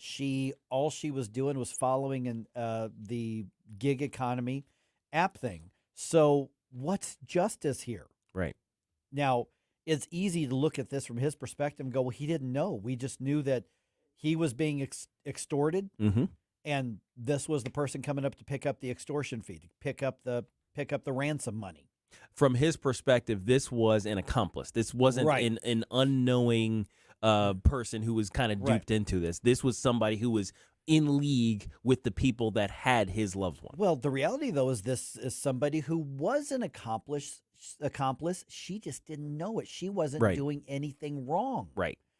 So is this something that is murder on his part when he was being extorted for ransom money? It's not as easy as you think, but if you're looking at it from her family's perspective, cold-blooded murder. Right. Now, this reminds me of a movie from 2013. It's called Prisoners. I don't know if anybody out there's seen it. You've seen it. It stars Hugh Jackman and Jake Gyllenhaal, and it's about a guy whose daughter was kidnapped. Like a little girl was kidnapped, and he has his suspicions about who did it. And as the evidence starts adding up, he thinks he's got it. He knows exactly who it is, but the police won't do anything about it. So he takes matters into his own hands, and he kidnaps this guy, and he essentially tortures him in order to get the location of his daughters. Now, whether or not that guy actually is the person who did this, I'll leave that to those of you who want to check out this movie. It's a very good movie, by the way, really great thriller. But that movie leaves you with that question. I mean, actually, it asks that question throughout. Who's the bad guy here? You know, because this man, he just wants his little girl back. He thinks every day that she's gone, something horrific is happening to her, right? So, so out of desperation, he does something that some people would see as horrific. Yeah. So yeah, who's the bad guy? Well, there is a horrific aspect. I mean, an innocent woman was killed. Yeah, in this case, killed. yeah. So in this case right here, Estelle, what's your take on this? I mean, this is a case where everybody is a victim, but should William Brock be tried and convicted as a murderer because he pulled the trigger and shot a woman who was not threatening him, but she, unbeknownst to herself, was part of an extortion and ransom, and he thought one of his loved ones' lives were in danger. I can't imagine how this gets sorted out in court. And I could see law school classes discussing this and trying to figure out exactly what was going on here and who's the guilty party, who's innocent. And like you said, on the surface, it looks pretty simple, but the intricacies of it, boy, oh boy, this is a very interesting situation. Rumble, Allen Man says he should go to jail for life. That's why you call 911. Yeah, I can definitely see that. That's actually where I'm leaning in this case, just because she did not present any sort of immediate danger to him. All I keep thinking about is my firearms training. Right, like you don't pull your firearm on somebody unless you yourself are in immediate danger. Now, I guess his defense could be he believed his loved one was in immediate and protecting someone else actually can be covered under firearm usage. But in this particular instance, because he didn't know for sure that she was threatening, either his life or the life of his loved one. So I can't see that firearm usage, standing up to muster. And here's what I think. There may be somebody who disagrees with me. They're basically he faces up to 15 years in prison, and at 81. That's life. That's life. Yeah. Okay, that's a life sentence for him. I think that justice demands that he's prosecuted. Yeah. Now, that doesn't mean that he is the bad guy. Because he was a victim too. Yeah. But he made the choice to take somebody else's life without knowing the facts. Yeah. And so I think what you're talking about, those of us who say we have a human right to self-defense, we have a human right to own weapons, that comes with a massive responsibility. And he failed, even if he failed with good intentions. The good intentions should not outweigh the life of the innocent woman that was killed. That's my take. Absolutely, I agree with you there. It's now becoming a victim or being a victim of crime does not give you, in my view, license to take certain matters into your own hand, to become a victimizer. Being a victim does not give you the right to be a victimizer. Right. And I understand. I mean, I'm trying to put myself into his position. Sure. Or like the movie script that you just tell. Somebody kidnaps my daughter or kidnaps my wife. And law enforcement is like, whatever, we'll get to what we can. I'm doing whatever I can to try to save them. Right. I can't promise that I'm going to report to the police and mind my P's and Q's and do everything above board if I think their life's in danger. And so I kind of am trying to put myself in this guy's head, and I'm like, okay, I can see where he'd be coming from, especially if maybe he was a little confused or something like that. Ultimately, the scammer who was doing this has responsibility. Yes. But when you hold the gun and you pull the trigger, all that's on you. It's on you. Absolutely. Are we wrong? What do you think? 314-912-1019, or shoot us a note in the social media comments as well. Yeah. And that's the thing is you can say you're responsible even though you were a victim. Right. And I think that's what we have here. Yep. We've got one comment on in our Rumble chat box. Like, look, unless your life is endangered, there's no excuse to murder another person. Yeah. Here's another one here. The person that started the whole sequence of events is the one that should be put away for the rest of his life. I think that is true in addition to this William Brock as well, the scammer. Mm-hmm. If they can catch that, and there's likelihood they're never going to catch it. It was Yeah. probably used for some voice over IP, phone call. That person is absolutely as much responsible for the death of Lolitha Hall as anybody else. Mm-hmm. Yeah. 911 would be the choice, but who knows what they said to him about calling cops? Yep. Who thinks clearly if they were in the old man's shoes? Yeah, that was another comment on Rumble there as well from Lunch Lady. All right, got any more thoughts on it? In the case of the shooter, like you mentioned, Mike, he's 81. Right. If he's sentenced to 15 years, that is like a life sentence. So what happens if they make a more lenient sentence of 3 or 4 years, and then the family of the driver who was killed is going to come back with some type of lawsuit to counteract that? No, you can't do that. Right. Yeah. Gee. Yeah, I mean, is justice even possible in this case? I don't know. All right, keep the comments coming. I'm interested. The debate's been really interesting here. Let me know what you think here on 1019 94.1 News Talk STL.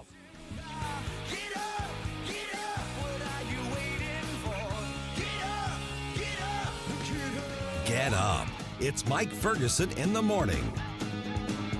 On Friday, April 19th, the Cardinals host the Milwaukee Brewers. That night, 25,000 fans ages 16 and older will leave with their very own bobblehead of the young and upcoming Cardinals star Jordan Walker. This collectible bobblehead is presented by Central Bank and is sure to be a must-have for your bobblehead collection. That's Friday, April 19th. The Cardinals, the Brewers, and the Jordan Walker bobblehead. For tickets or details, visit cardinals.com/promotions. This is Jordan Walker, St. Louis Cardinals for the Lou. There's the 8th strikeout for Lynn. The Cardinals host the Brewers the weekend of April 19th through the 21st. Join us at the ballpark on Saturday, April 20th, when 25,000 fans 16 and older will take home their very own Cardinals full zip jacket courtesy of Mercy. This exclusive Navy jacket sports the STL logo on the chest and it has many elevated features. That's Saturday, April 20th. For tickets and more information, visit cardinals.com/promotions. This is Lance Lynn, the St. Louis Cardinals for the Lou. Man, what a great party you're throwing here. This wasp nest is great. Yeah, man, we got about 70 wasps in here. Too bad we can't fit any more wasps in here. It looks like they're having fun outside, stinging all the kids. Oh, man, who just pulled up? Oh, no, it's the pest control company again with those green wheels. They seem to kill every one of my parties. This is Derek, the owner of All Solutions Pest Control. Give us a call today at 636-486-7888. Learn more about our special $67 offer. You can visit us online at allsolutionspestcontrol.com. If a pest-free home is your goal, call All Solutions Pest Control. Staff Sergeant Mark Anthony Madrid. Staff Sergeant Samantha Cow. I'm Staff Sergeant Alex Staff Keeler. Sergeant William Lewis, and I am proud to defend my family and our nation. The Air Force Reserve is part of the story of this great nation. I'm grateful that I have a chance to wear the uniform of the heroes that went before me. I'm proud to be part of a team that helps make a difference in the world. Every day, men and women from communities across this nation serve as reserve citizen airmen. Even as technology evolves and changes, our commitment to defend and protect this nation remains steadfast. We celebrate those who have served and those who are proudly serving. We celebrate our proud history and look towards an exciting and uniting future. Our mission is to fly, fight, and win in air, space, and cyberspace. And I am proud to be a member. And I'm proud to serve in the United States. And I am proud to protect our country. Proud to serve in the U.S. Air Force Reserve. News, analysis, I'm glad you're talking about this. Opinion. I'm glad you're fired up about it, too, because I know I am. News Talk STL.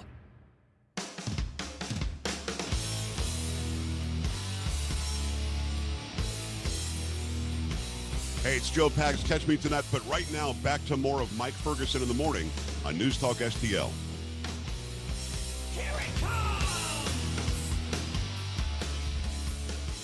A little quiet riot here? Yes, indeed.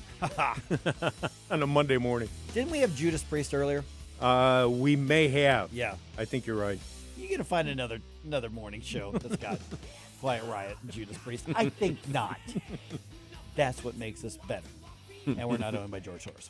All right, 8:20 right now. I'm Mike. I'm Costello here. Got Gabe here. That helps. I mean, all right. Yes, right. 314-912-1019. All right. So Here's the question. We're getting a lot of people debating this here.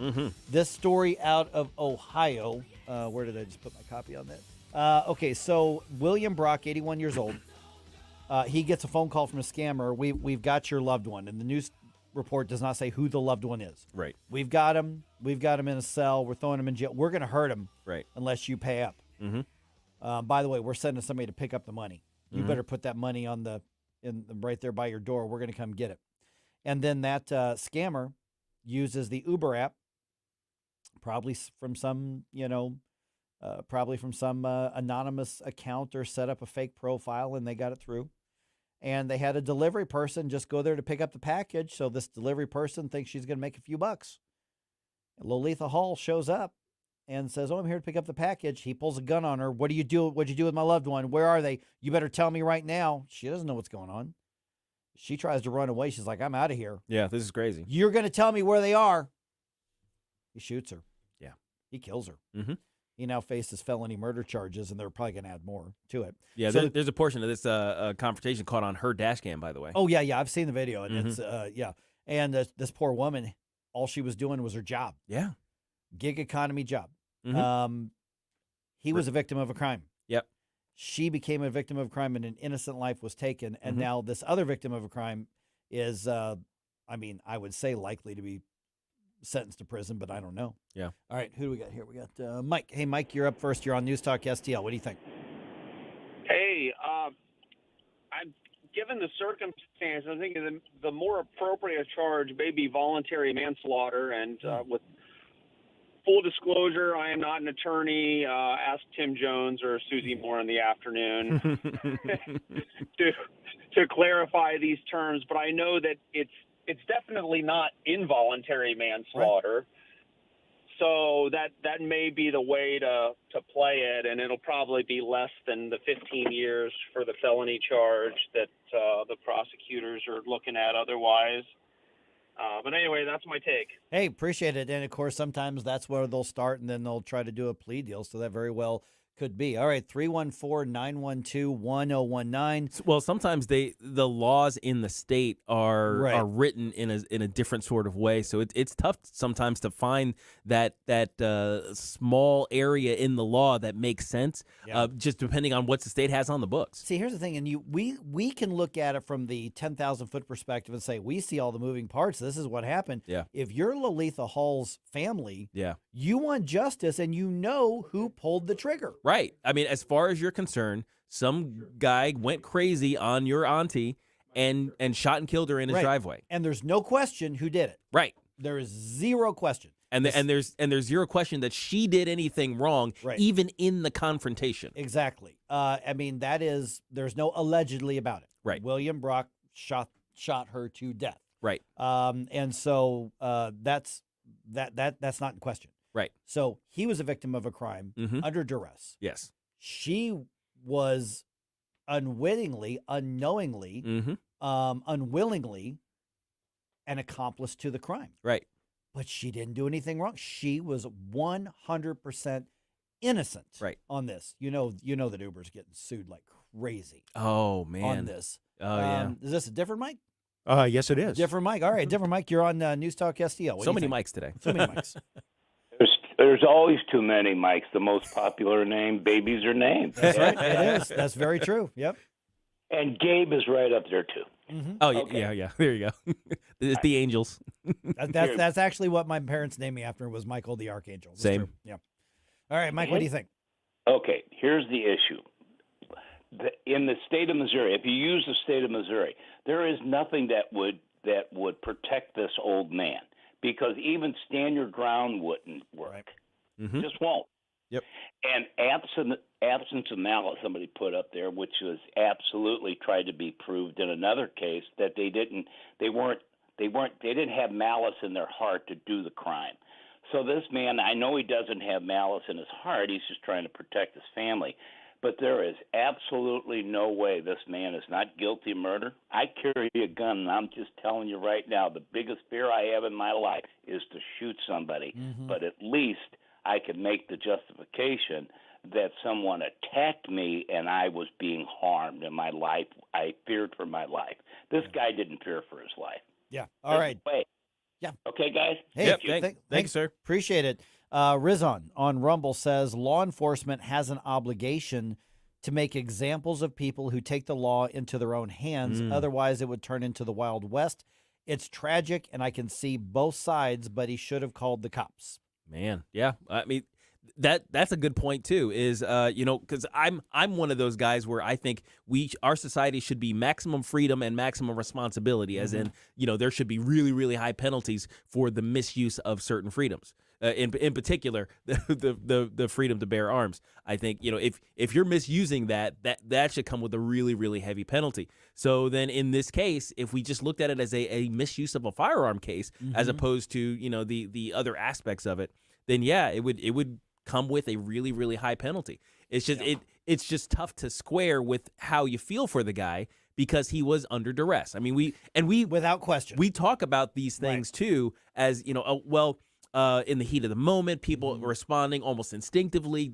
There is space in the law, and we've recognized this, I think, throughout Western legal history, that there are certain instances where the logical portion of the brain is diminished just because of the circumstance. Adrenaline and all kinds of other physiological effects happen when you are under duress that diminish your capability to think properly. Yeah. And I'm trying to see, I think one of the confusing things here is you're stacking victims. Yeah. You know, ultimately, the woman who lost her life is the victim I think the criminal justice system should focus on. Yeah. So William Brock fired the gun. He made mistakes. I agree with what Mike said. Clearly, there's an absence of malice, but there shouldn't be any room for, well, this bullet wasn't malicious. That's not how that works. Right, yeah. And so the reality is that the scammer caused this. Yes. He fell for the scam. Do you have responsibility if you fall for the scam? Yeah. I mean, and that's not victim shaming. Well, maybe it is, but he's 81 years old. This is why people who are of advanced ages are targeted because they oftentimes can be put into duress, and they are the ones who may very well put that package in the on the front of the door.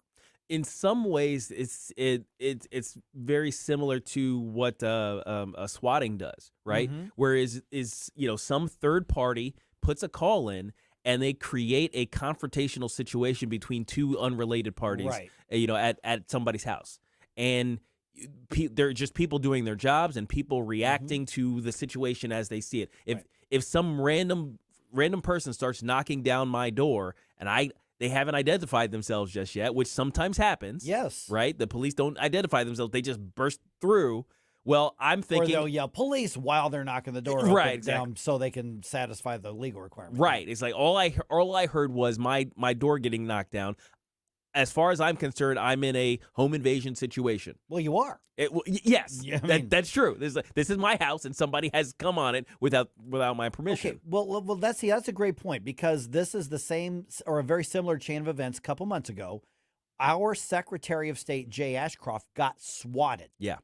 Now, the Jefferson City Police had the wherewithal to go, this is the Secretary of State's house. There's something amiss here. But let's be careful. They went in with the SWAT team, had him kind of with his hands up and everything. But we've seen the situations where the SWAT team or the police department goes in, just like you said. They go in hot. Yeah, they go in hot.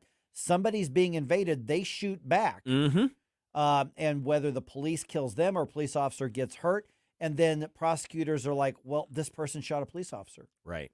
It's like, well, their home was being invaded as far as they knew. They didn't even know they were police. And in that case right there, I don't think that person should bear any criminal liability. I don't think they should be prosecuted. Right. Even though the tragedy is that a police officer would have lost life, or conversely, if the police officer burst in and they shot back and the police officer killed the homeowner, well, that person was innocent that you just killed. Right.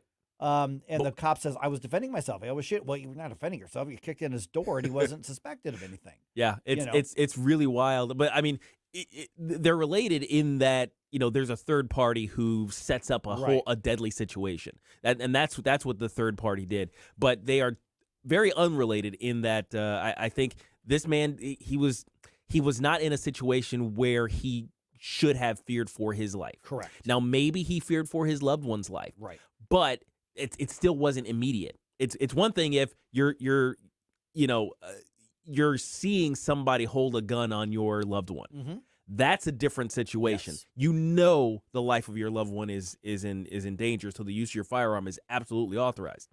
If you suspect that this unarmed person who's running away from you may be connected as a third party to somebody else, like that's too many steps to pull out a gun. That's it. The conclusion I've come to is that William Brock should be prosecuted. Yeah.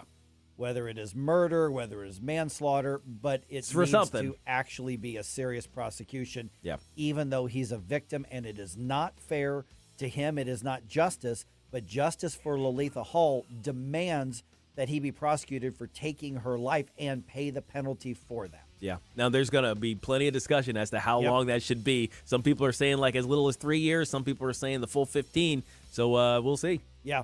But the bottom line is nobody's going to get full justice in this. Yeah. All right. Gabe's got a hot take, got an unpopular opinion. I do. On this tax day. Mm-hmm. Let's talk about that right around 8:34 here on 101.9 94.1 News Talk STL.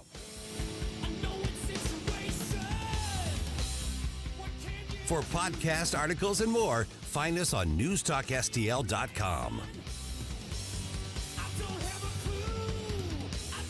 Get up, St. Louis. It's Mike Ferguson in the morning. From the Michaels Flooring Outlet Weather Center. Happy Monday. I'm First Alert Meteorologist Leah Hill. We're looking at another warm afternoon with building cloud cover. Temperatures anywhere from the mid to upper 80s, a light wind, but can't rule out an isolated stronger storm or two later this afternoon as a warm front lifts to the north. And the primary timing for seeing any stronger storms between about 4 and 10 p.m. If a storm turns strong or severe, tracking a wind and a hail threat. That's your First Alert forecast. I'm meteorologist Leah Hill. Fox News commentary. The world is in disarray because our president is a senile puppet who cowers to the green hairs and terror activists who hate America. I could really go for some mean tweets and world peace. I'm Tommy Lahren. More next. Hi, I'm Ron Kraszewski, Chairman and CEO of Stifel. Financial advisors, let's face it, if you're not growing your practice, you're losing market share. Stifel is a growing, entrepreneurial, advisor-centric firm built for successful advisors like you. There's a reason why 148 financial advisors joined Stifel last year. Come join us and find out why Stifel is the firm where success meets success. Visit www.choosestifel.com. Stifel Nicholas and Company Incorporated, member SIPC and NYSE.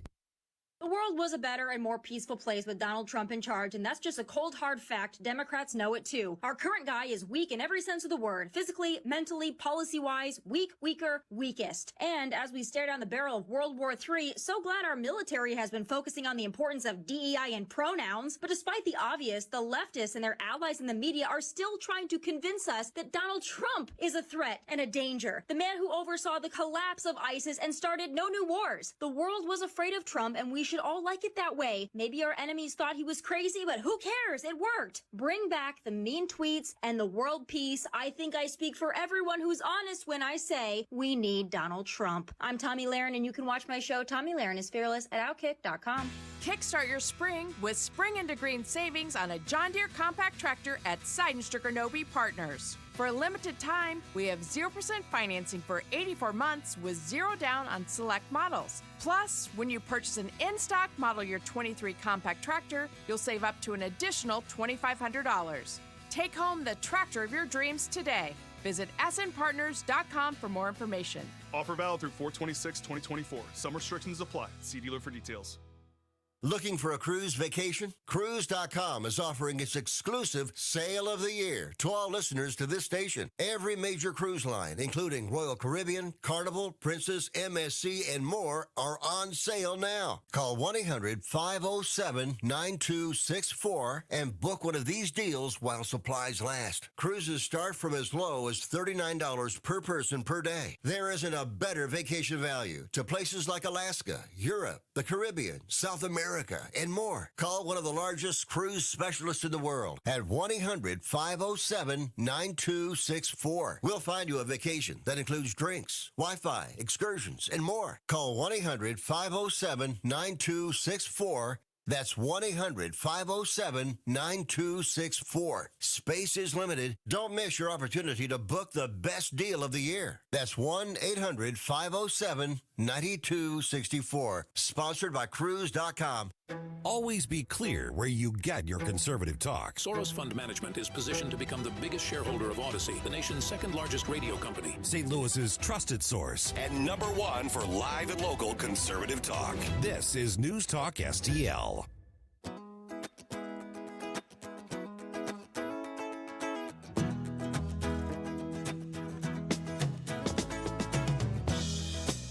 Love the music you hear on the morning show? Check out Mike's morning music playlist at newstalkstl.com. All right, if you're not subscribed to our podcast already, this is the day to do it. Because this is going to be up a little bit later on today. This is a good one to listen to again. Send to your friends and just say, all right, what do you think? Mm-hmm. Because between everybody commenting on social media and the phone calls we got and our takes here, I think we covered about 4 different perspectives. Yeah, absolutely. and there are more perspectives than that, I think, for the story. Yeah. So check out the News Talk STL podcast and subscribe to that, and you'll get it. You'll get it sent right to you. Easy to send out to everybody else. All right, 8:36 right now. I'm Mike Ferguson. Got Gabe here. Got Still here. Of course, today's tax day. Yeah. I don't like talking about it because it's tax day. I hate tax day. Happy tax day, MFers. Pay your bill. Gabe coming in hot, man. All right. So this is the day that, obviously, for most people, you have to, the deadline to file your tax return. I always hate saying pay your taxes. It's not your taxes, their taxes. Yeah, that's true. But this is just the date because others go through and say, what's the actual tax freedom day? Right. As in just from the income taxes. Mm-hmm. When have you paid off the part that's assessed on you? And that sometimes is now getting into May and June. Yeah, I think it's June. Yeah, you're literally working about half the year just to cover your taxes. Yeah.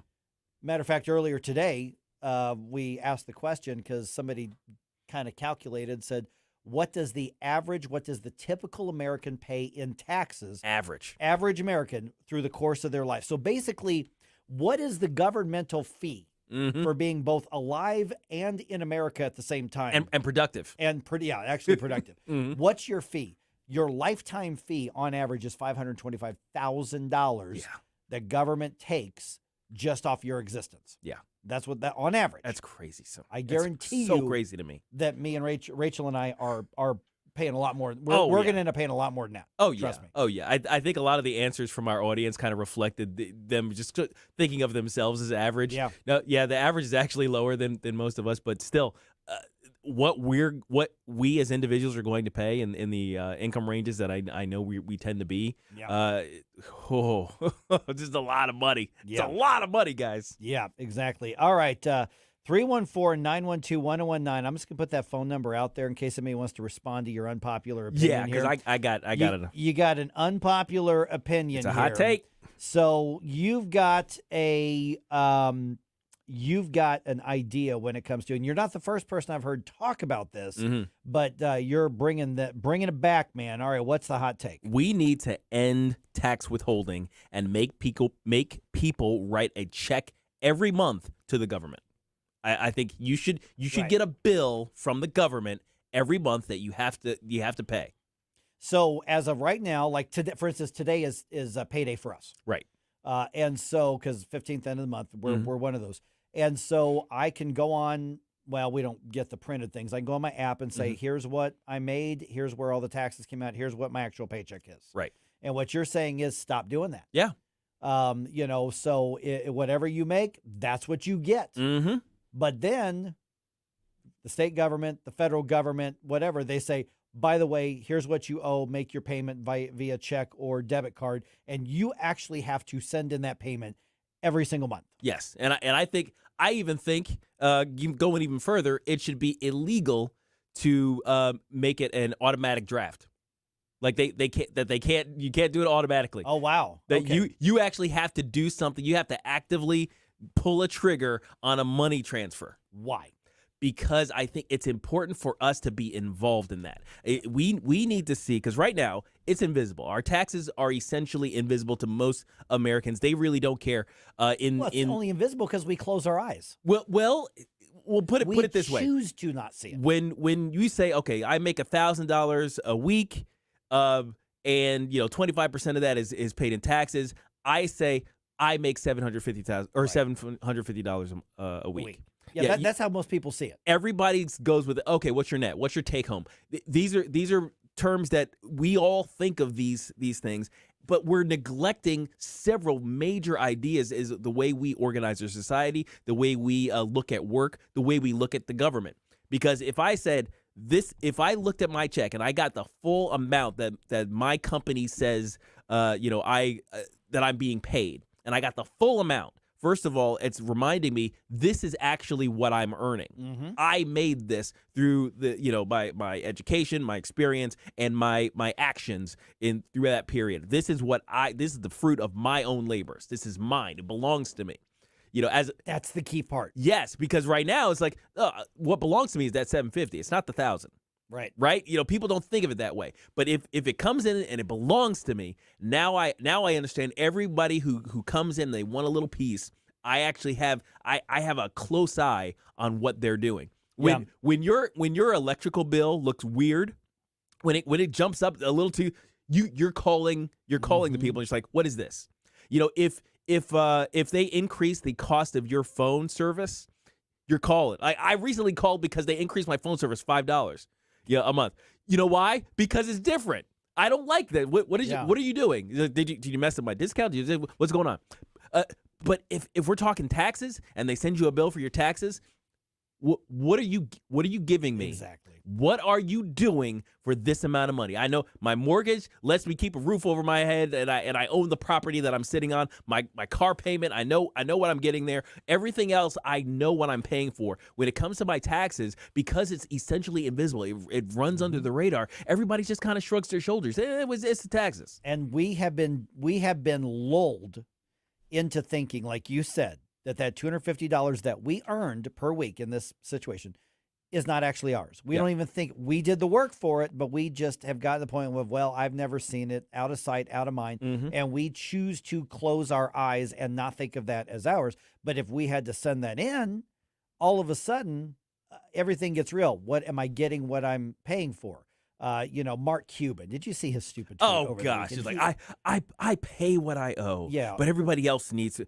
And he writes down, I just wrote a check, or I just made a payment of however tens of millions some number of dollars. with lots of zeros. Lots of zeros. And I'm thinking, that's your flex, is that I'm having all this money taken from me by the government, and that's what you're bragging about? Yeah. Listen, I'll disagree with Bill Clinton going back to the early 2000s when he goes, it feels very patriotic to send in your tax check. Yeah, bull No, crap. it's not. No, it does not. It's what they're taking. Riz on Rumble here, he says, so many people wouldn't budget for their tax bill every month and get in serious debt. I like the idea. I'm just saying I know some folks who get in trouble real quick. I don't care. To further my hot take, to further my unpopular opinion, look, the costs of living in this world are, they are what they are. The amount of production that you can draw from, the combination of your skills, education, and experience is what it is. You have to deal with it. Those are the cards you were dealt. So play your hand like you know what the heck you're doing. And I think it was Lunch Lady says, well, are you including like Social Security and Medicare and everything? I mean, is you supposed to pay? Yes. Yeah. Yes. Everything. Every single thing that the government takes from you needs to be a bill. Maybe even a separate bill. Because what I want to see is, because the way they itemize it on your pay stubs, that each one of those should be a bill that comes to you, and you need to pay each one separately. I'm paying my FICA, I'm paying my Fed, I'm paying my Mo, I'm paying whatever.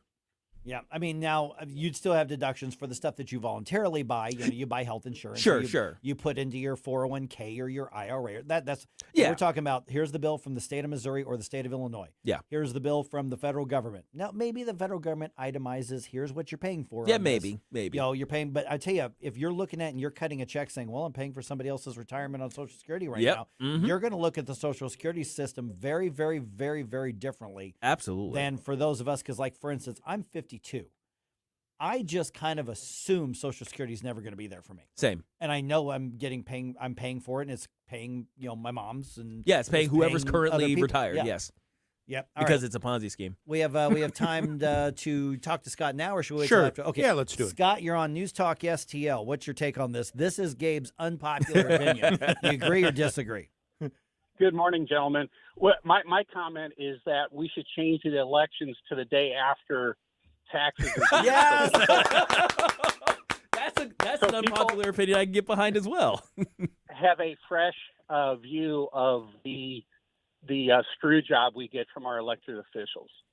I have Man, never thought of that before, and That's I love great. Okay, so either we shift tax day to the first Monday in November, or we move election day into the 16th of April. I would love either one of those. Or move tax day to the day after the election, or day before the election. Yeah, day before. Oh yeah, so it's absolutely. fresh in everyone's mind. Yeah, Oh, yeah. absolutely. Absolutely, yeah. And another thing, I as a business owner, and for years having paid quarterly taxes, everyone should have to pay quarterly taxes to see the amount of money that gets withheld. Yep. And taken from you. You could live another life based on taxes taken out of your are withheld and then having to pay quarterly. Yeah, Scott, you are so right about that. My wife and I have had now we've got to go now to quarterly taxes. Yeah. Because my wife's being punished for her success in Right. her field and with her book sales and all that kind of stuff. And so we now do it, and it got very, very real. I became far more libertarian just a couple of weeks ago, and I already had a libertarian mean streak in me. Yeah, it makes a believer out of everyone when you've got to part with that money. Yep. Out of sight, out of mind. That is what they're counting on. See, Totally agree. And that was my one concession. It's like, okay, let's not make it quarterly. Let's make it monthly so people can budget a little better. That was I was actually a concession. That was a concession in my idea. No, that's fair. I think that's fair because you never know what's going to happen in life. You can't predict tomorrow. Yep. So yeah, having it kind of budget plan it, I think is eminently reasonable. Just on a note, I found you guys scrolling around and absolutely love the show. I've got you dialed in on my truck. Oh, thank you so much, Scott. Welcome home to News Talk STL, News Talk STL family, man. Appreciate it. Thank you, sir. Stay well, gentlemen. Be safe. I will do my best. Absolutely. All right, 314-912-1019. This is 1019-941 News Talk STL. I love that idea of, like, you know what? Put election day right next to tax day. Yes. See what happens. Yes. Yeah, love it.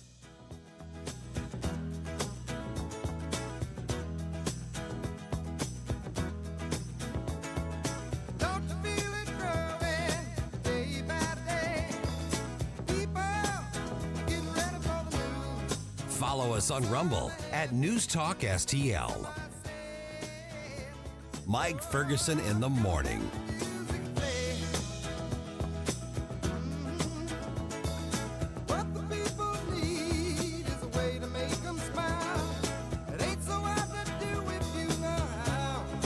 Talk STL is proud to have Doug Voss of Safe Money Radio as part of our lineup each week. Doug has been a staple on St. Louis radio for many years as one of the leading financial experts in the area. Doug and Safe Money Radio is on 3 times every weekend, but in case you miss anything, you can check it all out at DougVossSafeMoneyRadio.com or call 844-676-SAFE. That's 844-676-7233. Doug Voss is a registered representative. Securities offered through DHL Securities, LLLP. Member FINRA and SIPC. Hello, Tim Jones here with Eric from Newsteaders, Newsteaders Fine Jewelers. Eric, your diamonds are so fantastic at Newsteaders. You named the website after them, wowdiamonds.com. Tell us about Wow Diamonds. Well, we picked that name because when people look at the diamonds, they all exclaim the same thing. Everybody says, wow. And nobody can spell Newsteaders, so we figured Wow Diamonds would definitely be good tagline, and it's very accurate. We actually introduced the lab-grown diamond to our St. Louis family, and we're the exclusive home of the trademarked Wow Diamond. It's the most perfectly cut and polished diamond you'll ever experience, and we can fit one into anyone's budget. The thing that's nice about them is they're significantly less expensive than a mined diamond, and of course the artwork is in the cutting and polishing. That's where you get the beauty in the diamond, and that's what we excel at. Newsteaders, a St. Louis jewelry tradition since 1961. Stop by and find out why. 2961 Daughtery Ferry Road, or on the internet, wowdiamonds.com for Newsteaders Fine Jewelers. On the next Larry Connors USA. This could be a difficult day for state-controlled media. Do they cover World War III or Trump on trial? Larry Connors USA. Now, weeknights 6 until 8 on News Talk STL. The Democrat Party is going to have to go back toward the center. News, analysis, and opinion. I've never called a talk show before, but this just irked me. 101.9 and 94.1 News Talk STL. Shot!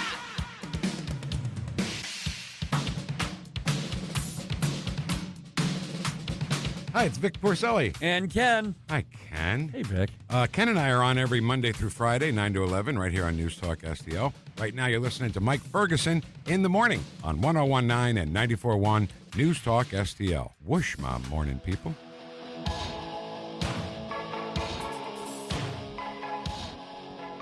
I didn't mention this just because we've had so many other things. The so-called hush money trial with Donald Trump, that's starting today. I don't know if that's just the jury selection or if they're actually getting the arguments underway, but today's one of those key days in that this is the one with I don't know what her real name is. I'm assuming Stormy Daniels is not a real name. Yeah, probably not. I would assume not.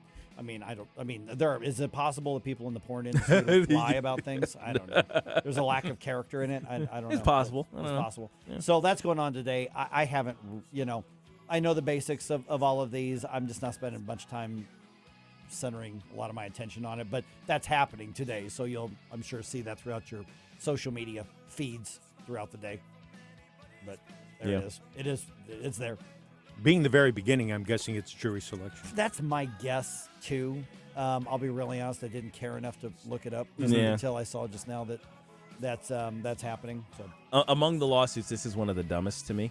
Well, this is a criminal trial. Yeah, well, but it's a criminal trial, but it's based on such flimsy garbage that it's kind of like, what's going on? Well, I think the point of the prosecutors is not to get him on where the money was accounted for in the spreadsheet. Mm-hmm. Because with anybody else, this is a slap on the wrist and whatever. I think it's to try to remind voters that he doesn't have the greatest moral or fidelity history. Of course, it's to remind people of Donald Trump being Donald Trump. Oh yeah, it's part of it's part of the election scheme. Absolutely, the lawfare scheme. Yeah, the lawfare scheme. Yeah. Yes. So that's happening. He, nothing's gonna be settled today. It'll be weeks, if not months before we have some sort of resolution on this whole thing. But that's what's happening. Yeah. By the way, this song right here, you know what's unique about this song? No, what? The name of the song, the name of the band, and the name of the album are all the exact same thing. That's right. Yeah. Really? Everything's got Big Country in it. The name of the song is Big Country. Okay. It was sung by the band called Big Country, who released it on their self-titled album called Big Country. Okay. Because I know these things that do not do me any good except for moments like this. Technically, it's In a Big Country. Yeah, is the name of the song, but that's perfectly correct. Big Country. So if this song came on, you'd say, hey, Mike, and you'd say Big Country. That's right. And it would be the right answer for three different questions. For 3 different things. Matter of fact, this Friday, the St. Louis County Young Republicans have a trivia night. And I got a text from Tim Jones. He's like, hey, you want to go? Oh, gosh. So there's going to be a News Talk STL contingency at that event. If there is a music category, my gosh. And the funny part was, Tim, he asked me if I go. I said, yeah, I can make it. I'll be there. And he goes, I said, do you need me to bring anything? What am I supposed to do? He's like, no, you just you bring you and your wife. And I'm like, oh, well, Rachel's out of town. and then you could almost through the text feel him go, Oh, yeah, that's true. Because you needed the other stuff. Right. More subjects. The intellectual stuff. You got sports and music covered, Yeah. right? And I'm not even that great at sports, like trivia. I mean, it's like there are guys who will know so much more about the numbers and the trivia and like, oh, yeah, well, who won the 1956 MVP or rookie? I don't know. Yeah. I'll look it up. I don't, but other guys will know every stat out there. I just look at the game in general as a player looks at it, and I don't, I the Moneyball mindset's not in my brain. But then on other things, history, obviously, Politics, music yeah. and Hey, you've read a lot of bio books too, Yes, so you a lot know of some those. intricate details about certain politicians and other public figures that Yeah. might play into this sort of thing too. Right. So that's happening on Friday. I suspect there are probably, I don't know, their trivia night, there always happens to be a table or two left. So if you're looking for a seat or you love a trivia night or you want to go meet up with the young Republicans or you want to come see us from News Talk STL, there's going to be 4 or 5 of us there. Some of the on-air personalities, we'd love to say hi and meet you and see who can beat who at trivia. It'll be in the Gravois Bluffs area. Yes, in Fenton. Correct. Yep. So Friday evening, I don't have the stuff in front of me, but throughout the week I'll let you know where. I think it starts at 6:30. Doors open 5:30, I Something believe, like and that, yeah. trivia starts at 6:30. Yep.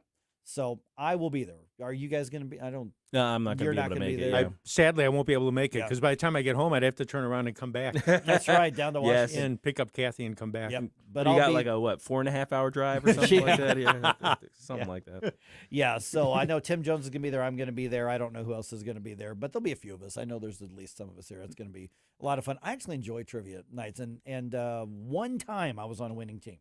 I'm like almost always on one of the top 5 teams, but I won one at a charity thing, a few years ago. Oh yeah, that I trivia did. nights are fun. I do like them. Hey, there are people that make that's what they do for fun. It's Is like they just go hit the trivia night circuits. I've seen Yeah. these. They're like teams. They're like roving teams, and they just look for trivia nights, and they come in as a table and they Yep. rock it. And you know what? Great, because whatever the nonprofit, the charitable group is, then great. Yes. That's fantastic. Mhm. And if that's the way that you're going to have your date night or you're going to have your fun social nights and you're going to do that instead of whatever else, I say that's awesome. That's pretty cool. Man, that's fun. I mean, you got to have some brain power though. Yeah. What was that movie with Emilio Estevez and Charlie Sheen back in the 80s? You remember they were playing garbage men? They were like garbage collectors. Oh. They drove the truck, but like the Men at whole Work? thing, Men at Work. And the whole thing was that they were experts at trivia and they constantly quizzed each other. in Yeah, trivia. yeah, that was a thing. They were just going back and forth as they're throwing the Yeah. trash in, asking questions, Yeah. answering. And I can't speak for other cities, but St. Louis does love trivia Oh, nights. yeah. Oh yeah. Yeah. It's going to be fun. So I'll see you Friday night. Come on out, get in touch with them. If there's any room left, come on out. It'll be fun. We'll see you there. All right, Vic Porcelli coming your way just ahead.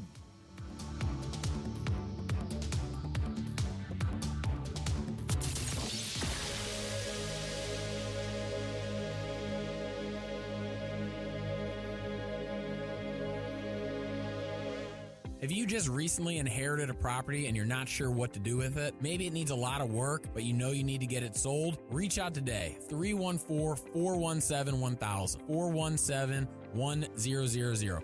My name's Chad Clayman with Clayman Real Estate, where we've been buying houses directly from the seller with no middleman involved for over 90 years. We're a family business and we help simplify the sale for folks that don't want to list the house on the market and have to deal with the entire sales process. And we specialize with people that just recently inherited a house. We're very familiar with the probate process, so if that is you, please reach out and we can simplify your sale today. 314-417-1000. 314-417-1000. And we've been doing it for over 90 years. So if you have a house that you'd like to sell, whether you inherited it or it needs work, please reach out as we can make you a simple, fair cash offer. 314-417-1000. 314